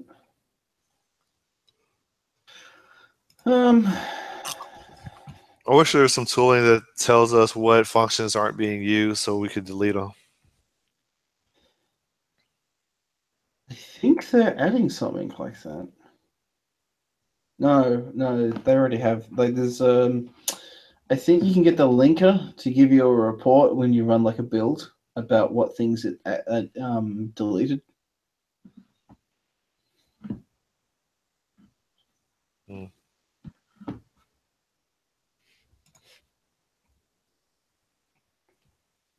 Or am I confusing that with Java? I mean, the add with value doesn't look bad based on how the client uses it. I mean, it's readable. Yeah, well, it's just a little more kind of pipe happy than what we had before.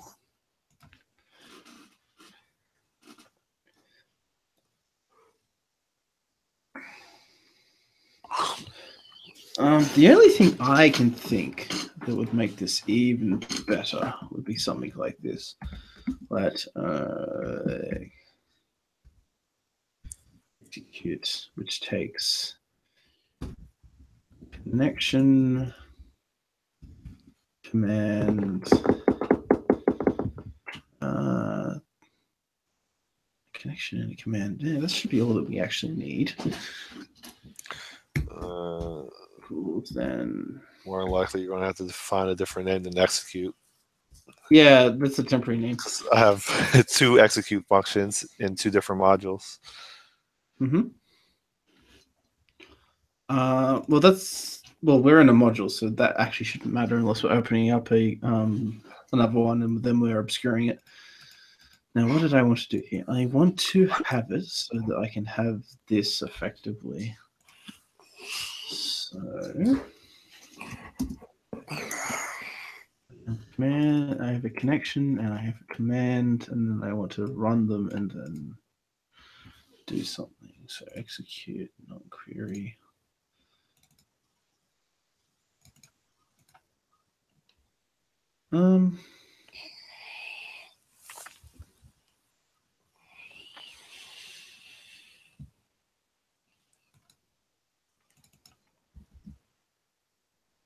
Well, we have the query, so maybe, and then we have the connection.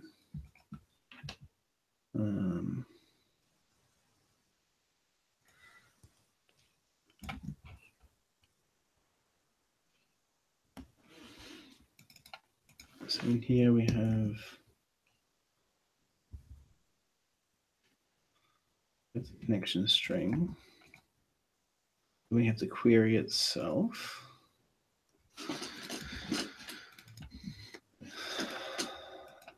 So in here, I have it so we have execute. We're passing it the connection string. So let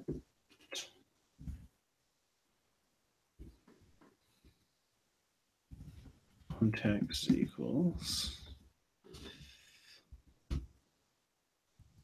And then context takes SQL. So let command equal.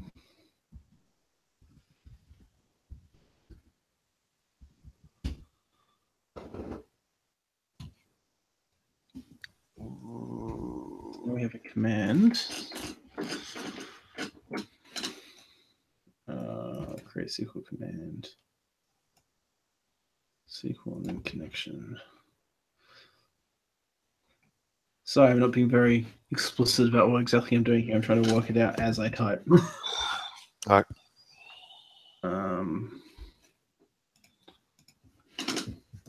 Command F, command func. So command equals this pipes to command func. We should return another command.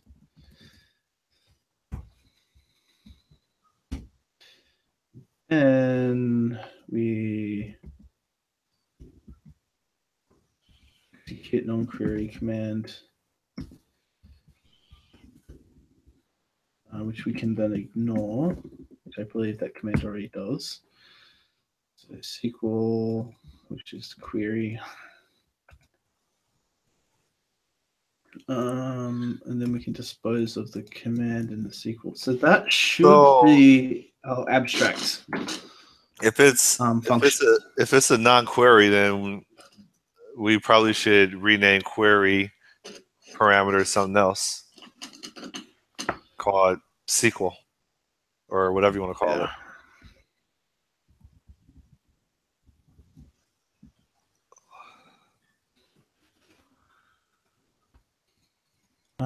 So in this case, so if we then have the SQL here, the context, so we don't need this. And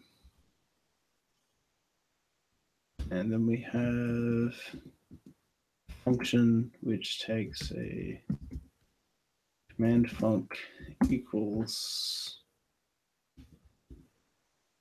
So we need. I think we need to do that still.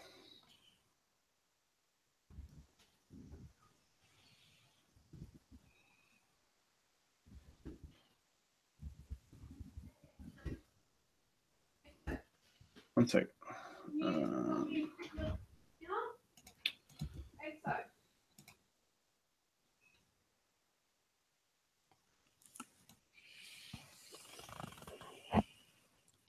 Go back in a sec. All right.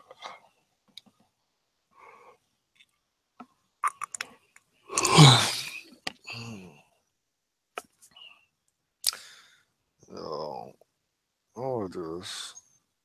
What's wrong with profile? There we go.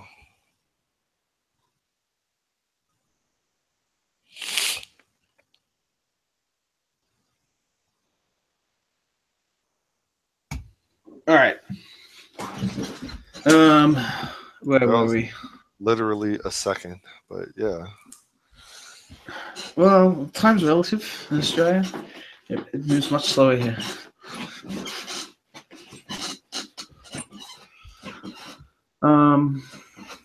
Okay, connection string.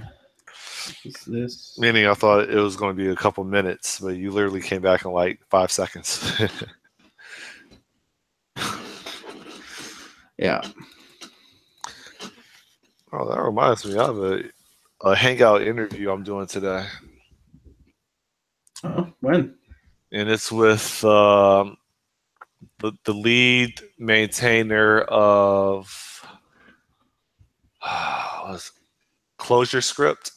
Brian, what's Brian's last name? I can't remember his last name. He lives in New Orleans, Louisiana, and Closure Script, I think, is a transpiler, whatever you call that thing.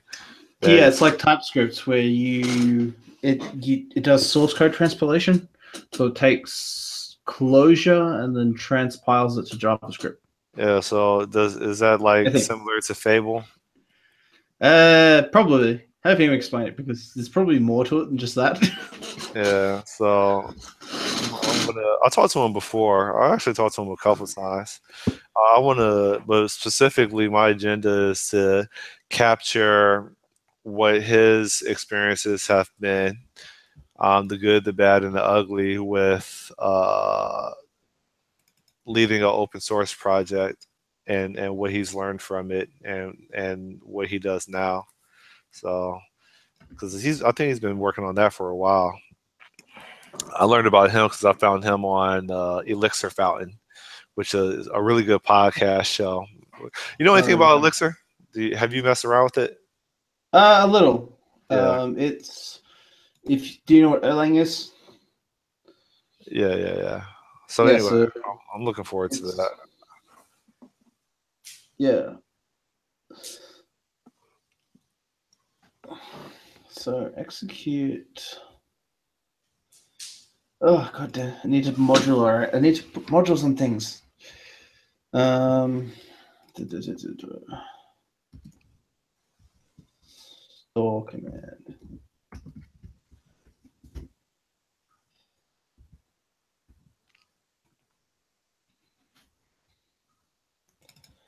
This is me distracting you. How long have you Fine. been programming for? Are you like one of those little kids that started at No, like 12? no. I was more interested in playing computer games. So I was actually interested in actual programming. But Okay. I had no idea how a fucking computer works beyond the fact that it had like those bytes, and I'm like, it has bytes in it. Yeah, I still don't know. That's how I got. So this what I'm calling store execute for now, kind of gets us halfway there. So if we put this at the top, we have Which is something I like about Elm is it doesn't care about the order of where your functions are. yeah. That's cool. Oh no, not the literal. You can't because it's a configuration, isn't it? Um, module store equals.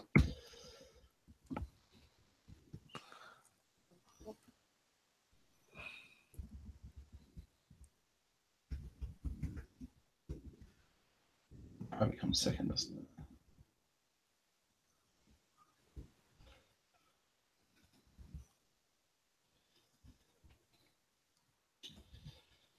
So these things should really be internal implementation details.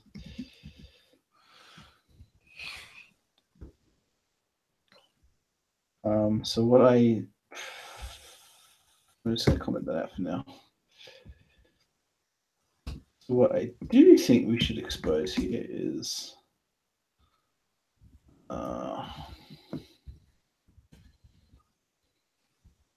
an execute function that just takes SQL and a command func and is just equal to the internal closure, but we've passed in the connection string. So this is me trying to take advantage of F sharp. I don't know, useless information or details. Mm-hmm. Can we get rid of the underscore that's the suffix of execute and replace it with a apostrophe?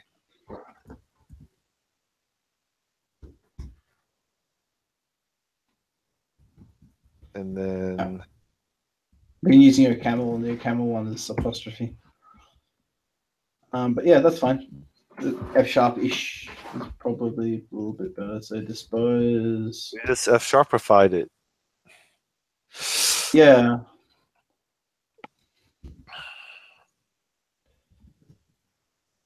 The dispose should also be private as well, because really it doesn't actually do anything external.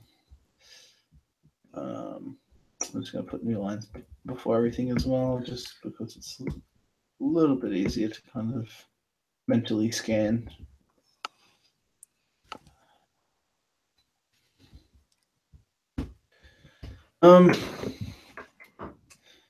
That way we just need to pass SQL and our command functor, or func. It's probably not a functor.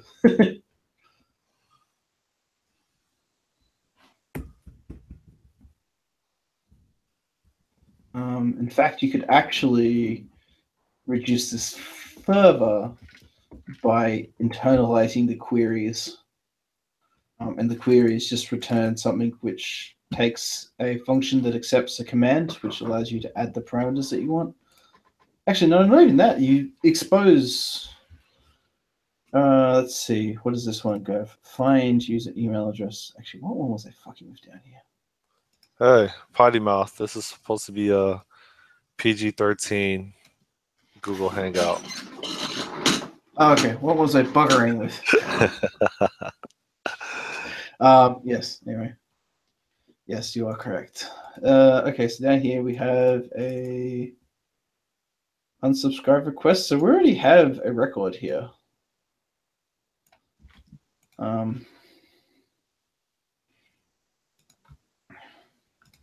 Actually, there's probably not really much more you can do with that, is there?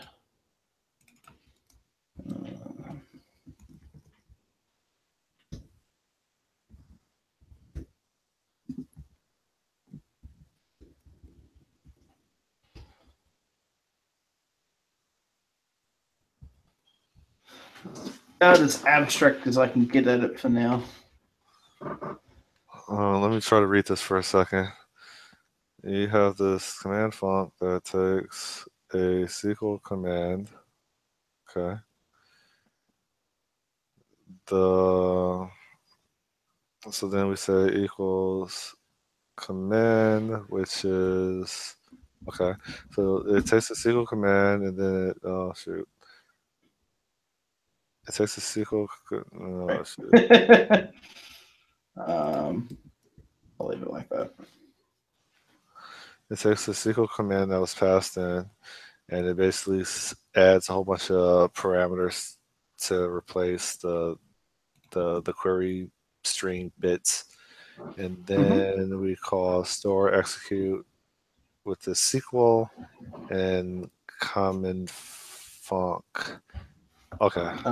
Okay, I think I understand. Yep. You're missing a D in command func. Yeah.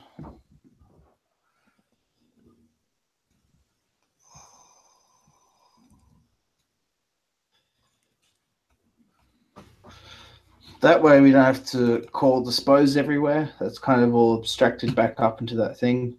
We now have to remember to always call execute non-query again because that's abstracted up into our store executor.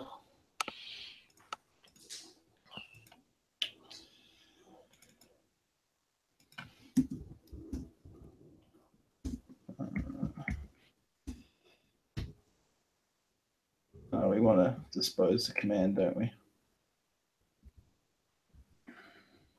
Yeah, it's pretty good enough. Probably make a function that takes these two as a tuple. Private let. Oh wait, no, the way around. So I spelled private wrong. I'm running out of names. You know what my default method name is for everything? It's hopefully I didn't leave it in any of the code base, whether it's the Elm or the server. I use foo as default for everything. Yeah. Let private run connection command boom.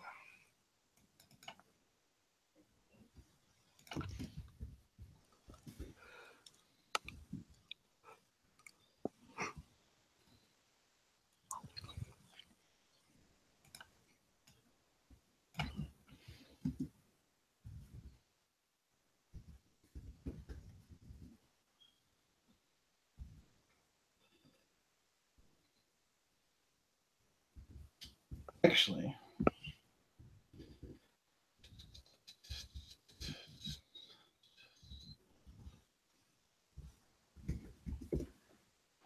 no, because we want to open up and they want it each time.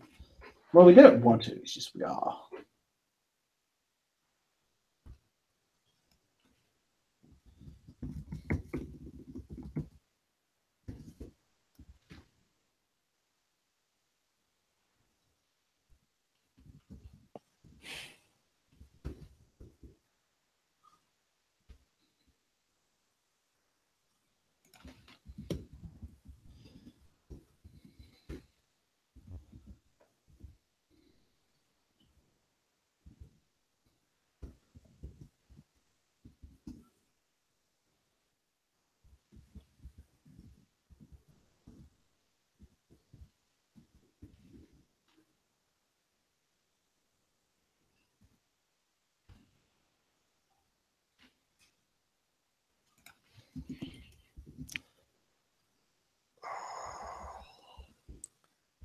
Doesn't work.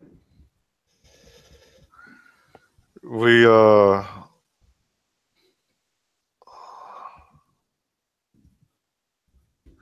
we don't. Yeah. Anyway, We don't have to use the.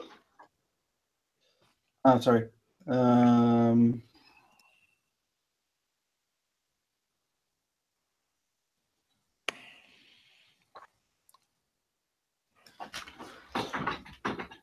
Yeah, I can't think of a way to kind of make that more succinct without kind of basically just trying to be smart ass.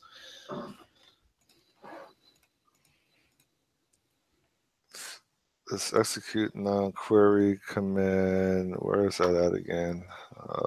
Okay. Command that execute biome. And then, okay. Well, so you don't, hold up. Give me a second. That, in this case, your let private execute apostrophe function, Mm-hmm. you can probably delete the dispose connection command and just instead of let connection equal and let command equal, you just use connection and use command. Ah, yes, this is true.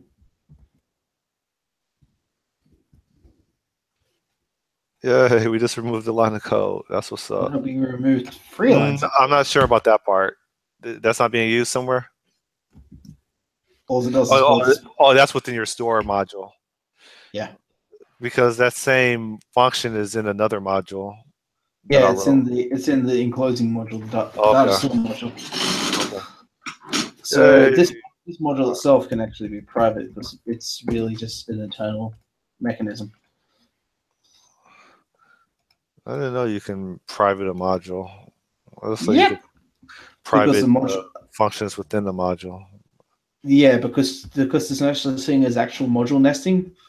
Um, because what module nesting does is it just creates another namespace in a class. Okay. Yeah, because there's no such thing as well. There might be, but I don't know what the language is in comparison to what it actually becomes in IL. But I know in IL this then becomes namespace, data store, dot store, and then this just becomes a class in there called store or something like that. But yeah, modules just become static classes. So this let private connection string equals configuration dot connection string. I Mm-hmm. feel like that's duplicated somewhere else. Is it? Just here. Because we need to refactor everything else. So if we kind of delete it, with the intent to that, I think we need for now read command. I mean, because it's private, that means our tests are going to break because they don't know what connection string is. We should. Like, we can remove that from store, can't we? Or What's no? configuration.connect? Yeah, so I don't know. We could look at it later if it.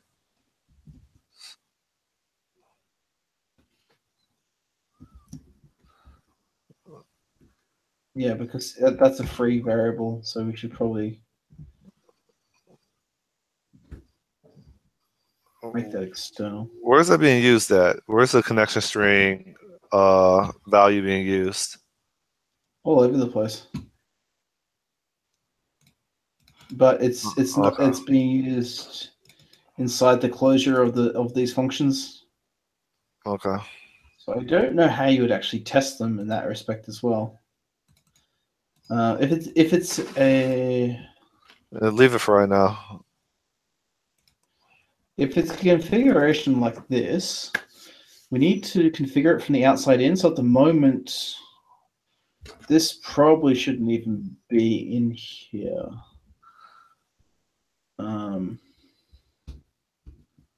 So let's open.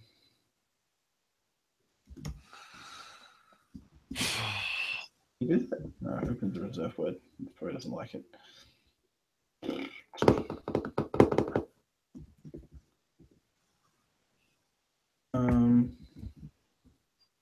What I want to do is I want to return a function where the connection string is preloaded from the store.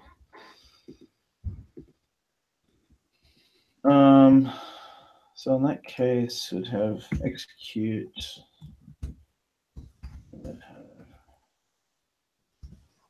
I didn't know you could do that. Apostrophe, apostrophe. Or Well, I tick, believe tick. you can also do this, can't you? I thought the leading tick was for generic. Oh, you need double ticks. Yeah.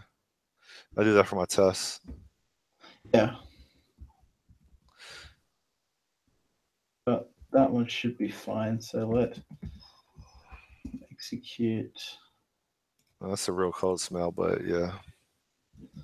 Well, yeah, because what it means is that we should actually be.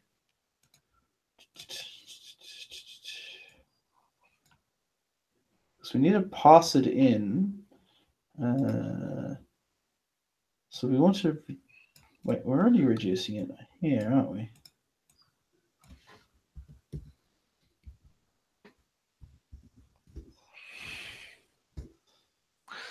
I mean, it may be okay because the whole point of it is because you can't overload functions in F sharp, and it may be an acceptable alternative. You know Yeah, what I I'm mean? just trying to think about what exactly is it that I want here. I want a connect function.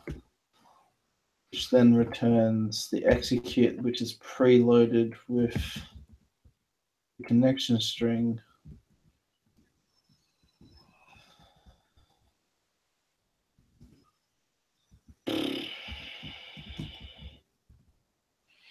So let's just add the thing I want. So let's just make that double.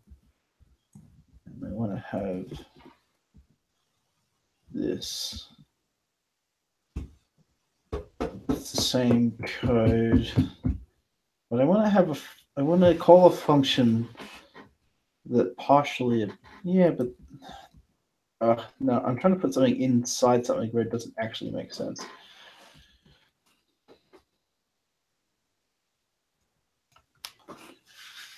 Because we need the connection string to get the SQL.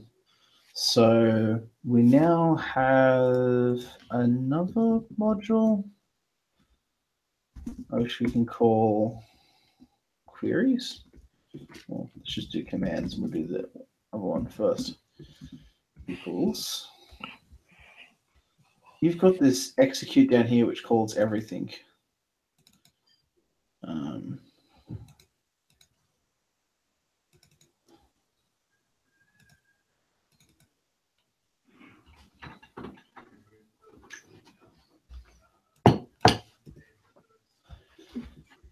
Oh, I can't fucking.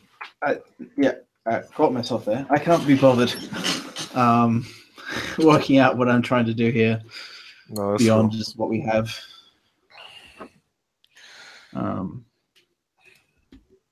So complaining about because I changed the casing up here.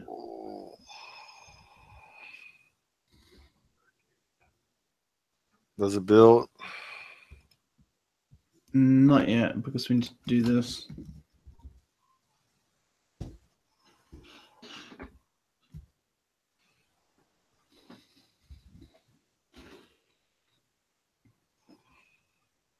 You can actually change it so the connection string comes last. And then what you do is you return it. So it takes... So we return this closure, which has the SQL command and the command funct all set up. And then you pass in this connection string as the final parameter.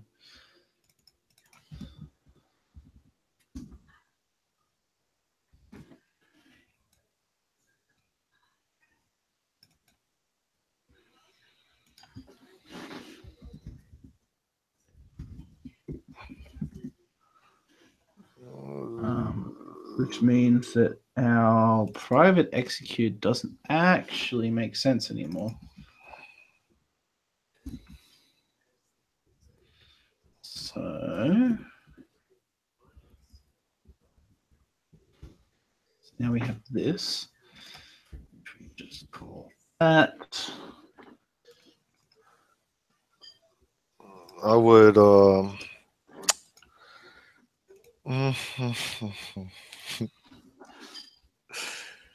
so where's that? Where's actually being used that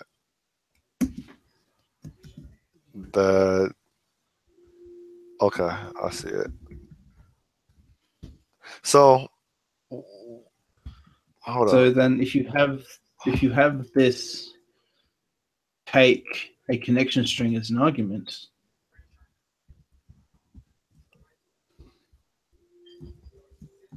so we can do this still, can't we?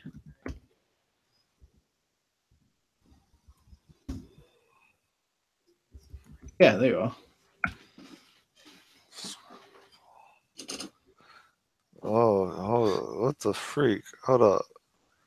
So we're doing inversion of control here. Okay. So the connection string is the last piece of information we need before we can actually execute everything. But I don't know if this is correct. You can never remember the order in which you want to have functions. Because because you want to have it so this module accepts the information it needs to create a connection, right? Okay. So you can pass in like an in-memory database connection string. Yeah. Yeah. So I guess you can even argue that the module should actually, instead of taking a connection string, I should actually take a SQL connection. So we take a SQL connection.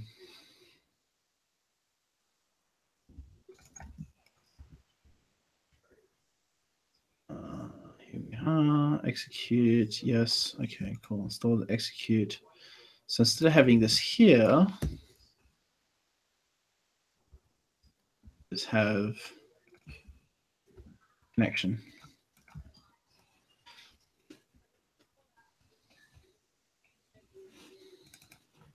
All right, so from the beginning, so we call it execute, we pass in our connection, which is the context of where we want it to be executed. And then we just then execute the commands that we're passed with the SQL query and the command func.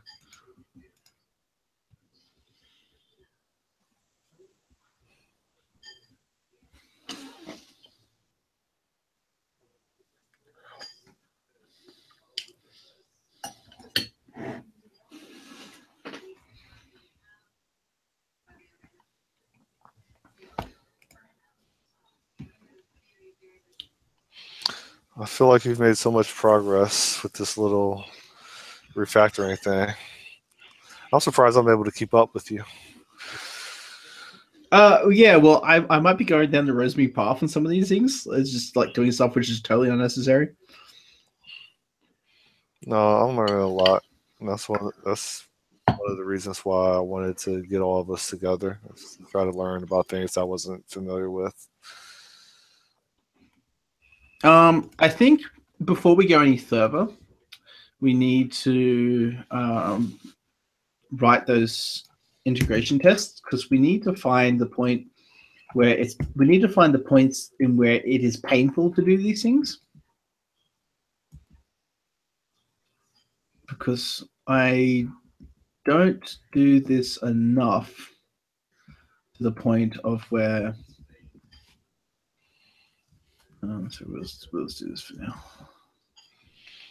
So, all right, in an integration test, let's comment out all the tests except for just one of them, and then I could go back later today and refactor the test to adopt or accommodate this latest model.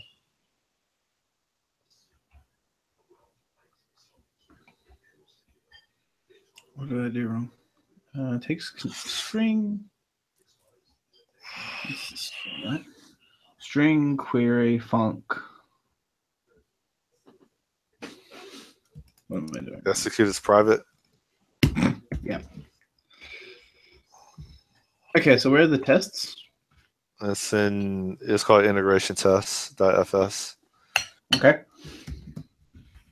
Within Visual Studio Code, how do you navigate to? Is it Control P? Yeah, Control P is to type in and navigate. Yep. Okay. I wish it was Control comma.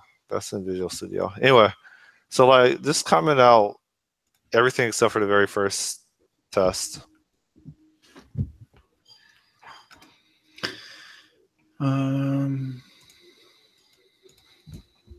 Or if it's easier to start from scratch, you could do that too and comment everything out. No, I'll leave it there because I don't know what you've done. So cd dot. Oh wait, no, it's server. Just the Nikeza test. Yeah. You haven't added that to the solution yet. Oh. Okay. Well, I don't. So, thanks for bringing that to my attention, but I don't understand. Sorry. I don't understand I'm struggling because like this is weird how a proj file is a sibling of other files like FS files within Visual Studio Code. So like it's kind of different or unfamiliar compared to Visual Studio. Like I'm used to like these F# files being nested under a proj file, but they're like siblings, you know? Yeah. It's different. I think it's done that thing where it puts the backslash instead of forward slash in the solution file. Because I think if you run, yeah. See, I can't use the solution file of them being backslashes. I don't know if that works for you.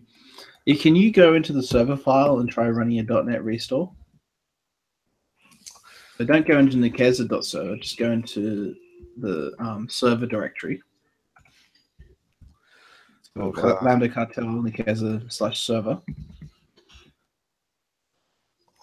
And then do a .NET restore.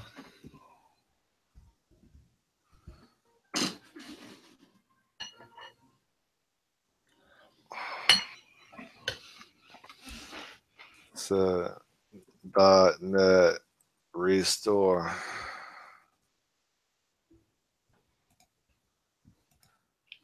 It restored 3 items.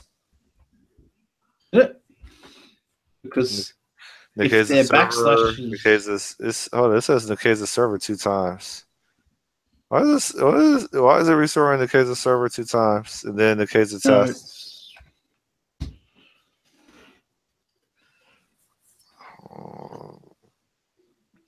That's yeah, weird. because I get this unable to find project to restore.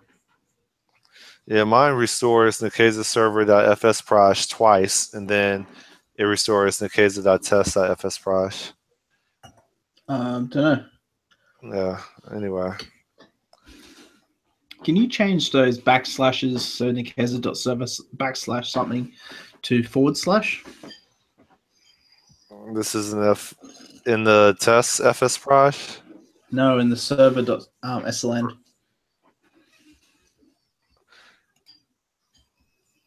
Can you share your screen? Yeah. How to do this?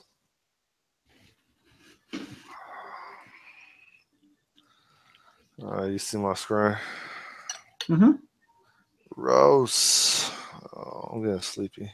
All right, so like you're saying up here, change it to like this, and then here, change it like this.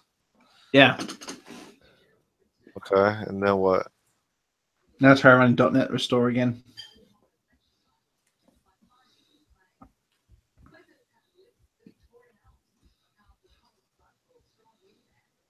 You see how Yeah, it works. you see how I have 2 of the same restores with differences. It's the same FS Proj that it's doing a restore twice on. But anyway, Yeah, I don't know. So it appears that the backslash only works on Windows, whereas the / works on Windows and OS X, Mac OS X. got It it. does call it twice. I'm not sure why. I think it's because it needs to restore the test. Then it can complete the server one because the order of mine's different as well.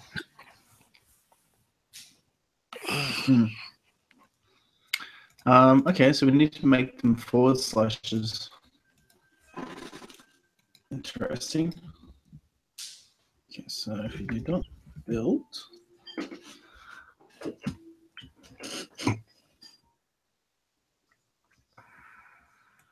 Okay, so that's now happy. All right, so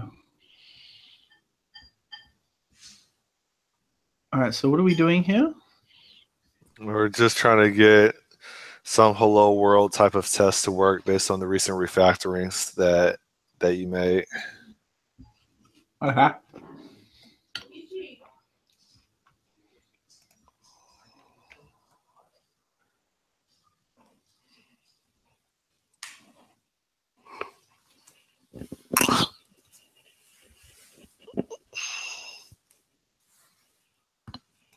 Talking to people's. Okay. So it's just .NET test should be fine. Could not find a project to run tests from. Okay, so what if we just go to the test directory? Cookie, come here.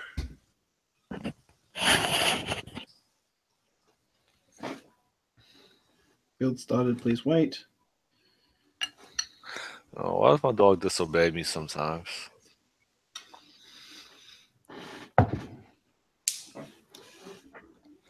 Not supported exception. Yay! What isn't? Within .NET Core, everything. How you like that joke? All right. Okay. Did you get this? What am I looking at? Where's the type initializer Stack trace for? down the bottom. No. No. Okay, so Type initializer. Startup code Nikeza -test. The keyword integrated secure. Oh, you need to update your connection string. So go to fuck. Man, just do a search on connection string and somewhere it should have or you could do a find all on that over there. this thing? No, go to the definition of get connection string.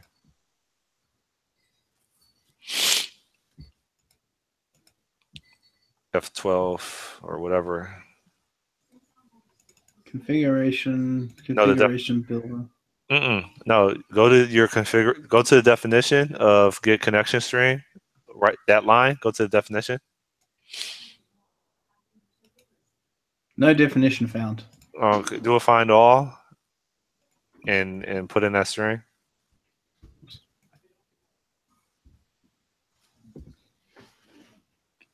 All right, and what are you in? What directory are you in? You're in Nikeza test. You need to update your directory so that you have.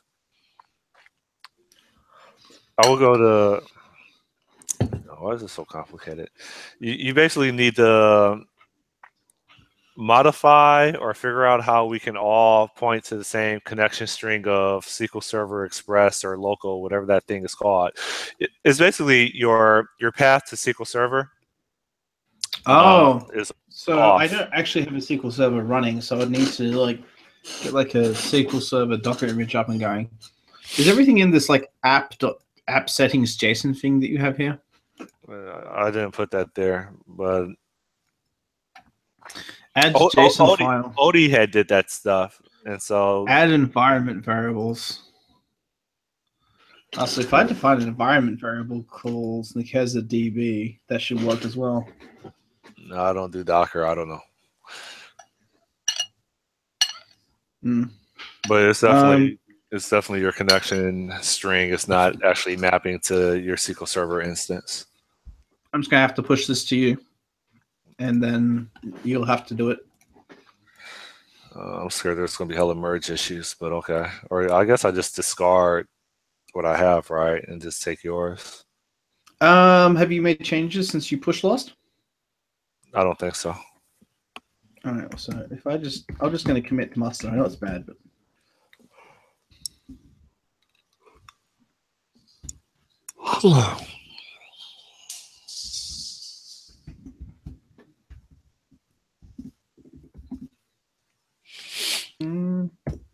Actually, yeah, if I could commit to master.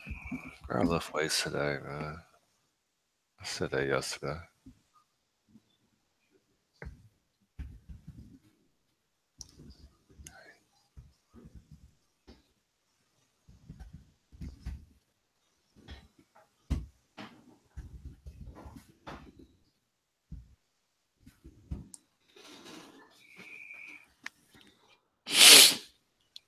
I hope I pushed all the objects. I did. All right, cool. So if you pull master and then try and run it.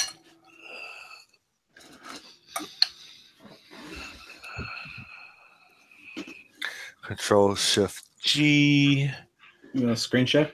Oh yeah, I got some. Okay, so I'm gonna discard my changes. You can just stash them. So if you just do git stash. Oh, that's too complicated. I don't know what that stuff means. So stash just means basically put it aside. You can make another branch and then just commit it there. Oh, that's too complicated. So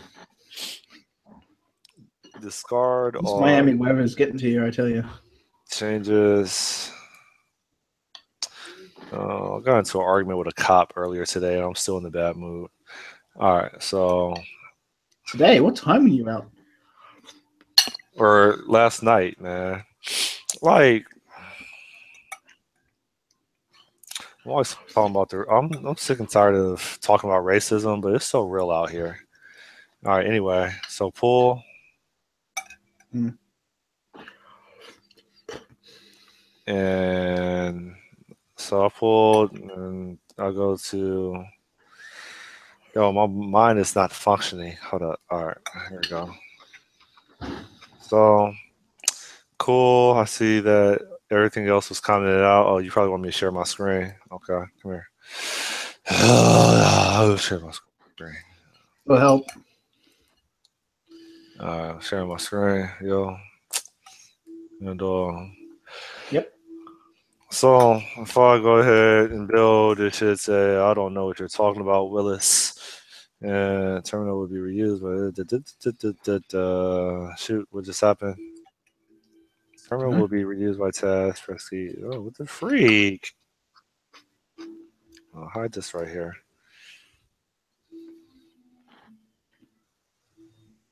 What is all this? Hold up. So if I usually just hit Control Shift B and then I hit build.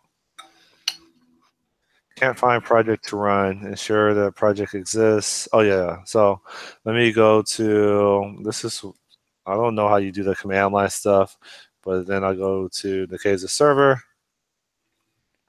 Oh, yes, because you got the VS Code settings have been set up with the paths.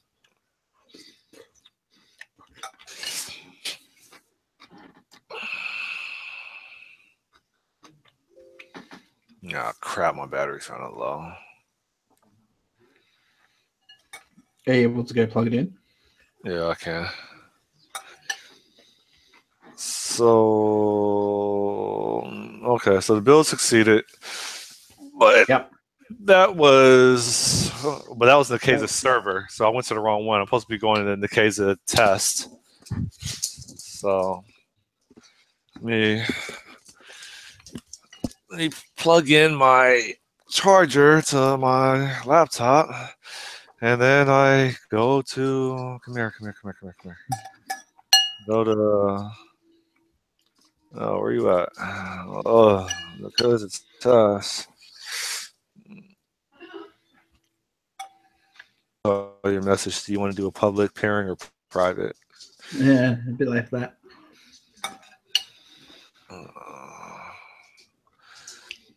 All right, so we're up here. Control Shift. That should give me some builders because we changed the model.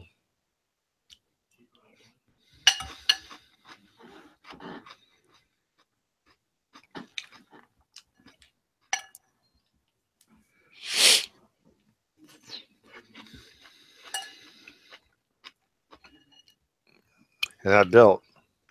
Do I really have latest? You updated the file? Hold up. Yeah, because all the stuff's been commented out. Yeah, except for the first test. That's what you said to do. Well, I expected to have build errors.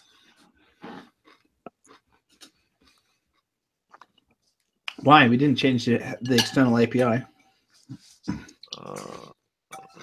I never figured this thing out right here. But anyway, so like this follow is going to fail because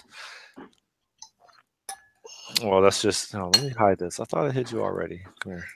All right. So like, what is it?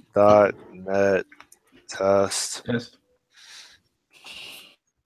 I want my debugger. Yeah, that's sharp. You don't need a debugger. In Elm, you don't need a debugger. Well, I do, but it just forces me to be a compiler. So up here, and I'll scroll. The insert statement conflicted with a foreign key because it says that you're missing a profile. And so, but I register a profile right here. The conflict occurred in database, Nikeza, profile, column ID. So I'm not going to try to debug this on Hangout. I'm just going to, everything compiles and I'll return to this part and resolve whatever runtime exceptions that are dealing with the SQL command or SQL ADO.NET stuff. But yeah, So conflict occurred in the database, the table column ID. The statement has been terminated. so this is that code is attempting to basically insert a profile record into the database. And so Oh, the profile record is there a foreign key on the profile? is this is what it looks like right now. Mm-hmm. And so more than likely it is select. Hold on, where am I at? When we call it insert, the some profile is is probably complaining about, even if I have some profile ID, which is mapped to 0. Yeah, you can't have 0. Yeah, but it doesn't matter because this is the ID is an identity column. Oh, So so you got incremental ID. yeah, it should be. How do I verify Shit. that? So it shouldn't matter. If you dump the schema, I know how to. No, you go to design Yeah, that should and also work. you'll see that this indexable or identity column is ID, right? And so that's going to It's not. automatically increment. That doesn't mean it's automatically incrementing. You need Oh, to it add doesn't? that as a property. Where? I thought identity column does it for you.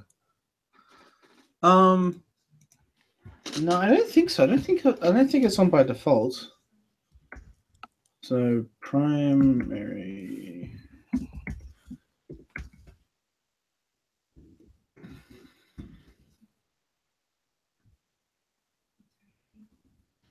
If I right click, what do I right click?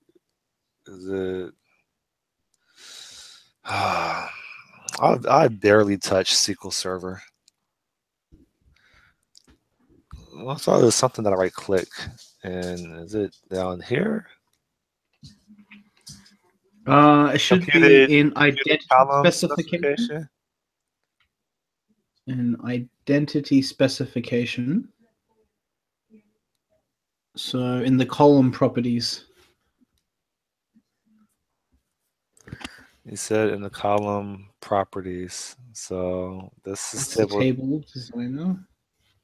So compute if you column. select the column, It has to be this right. This column specified.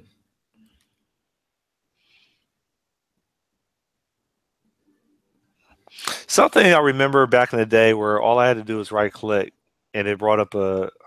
Oh, what is wrong with my laptop?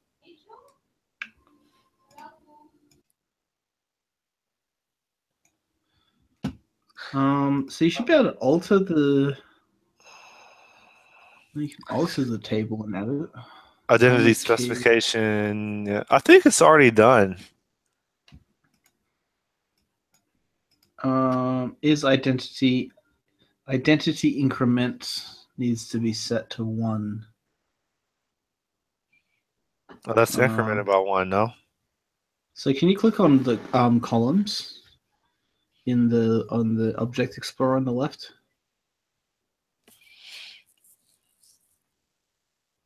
Up here or over here? On the left there, I think.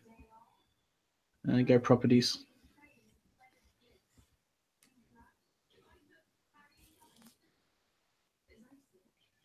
Yep.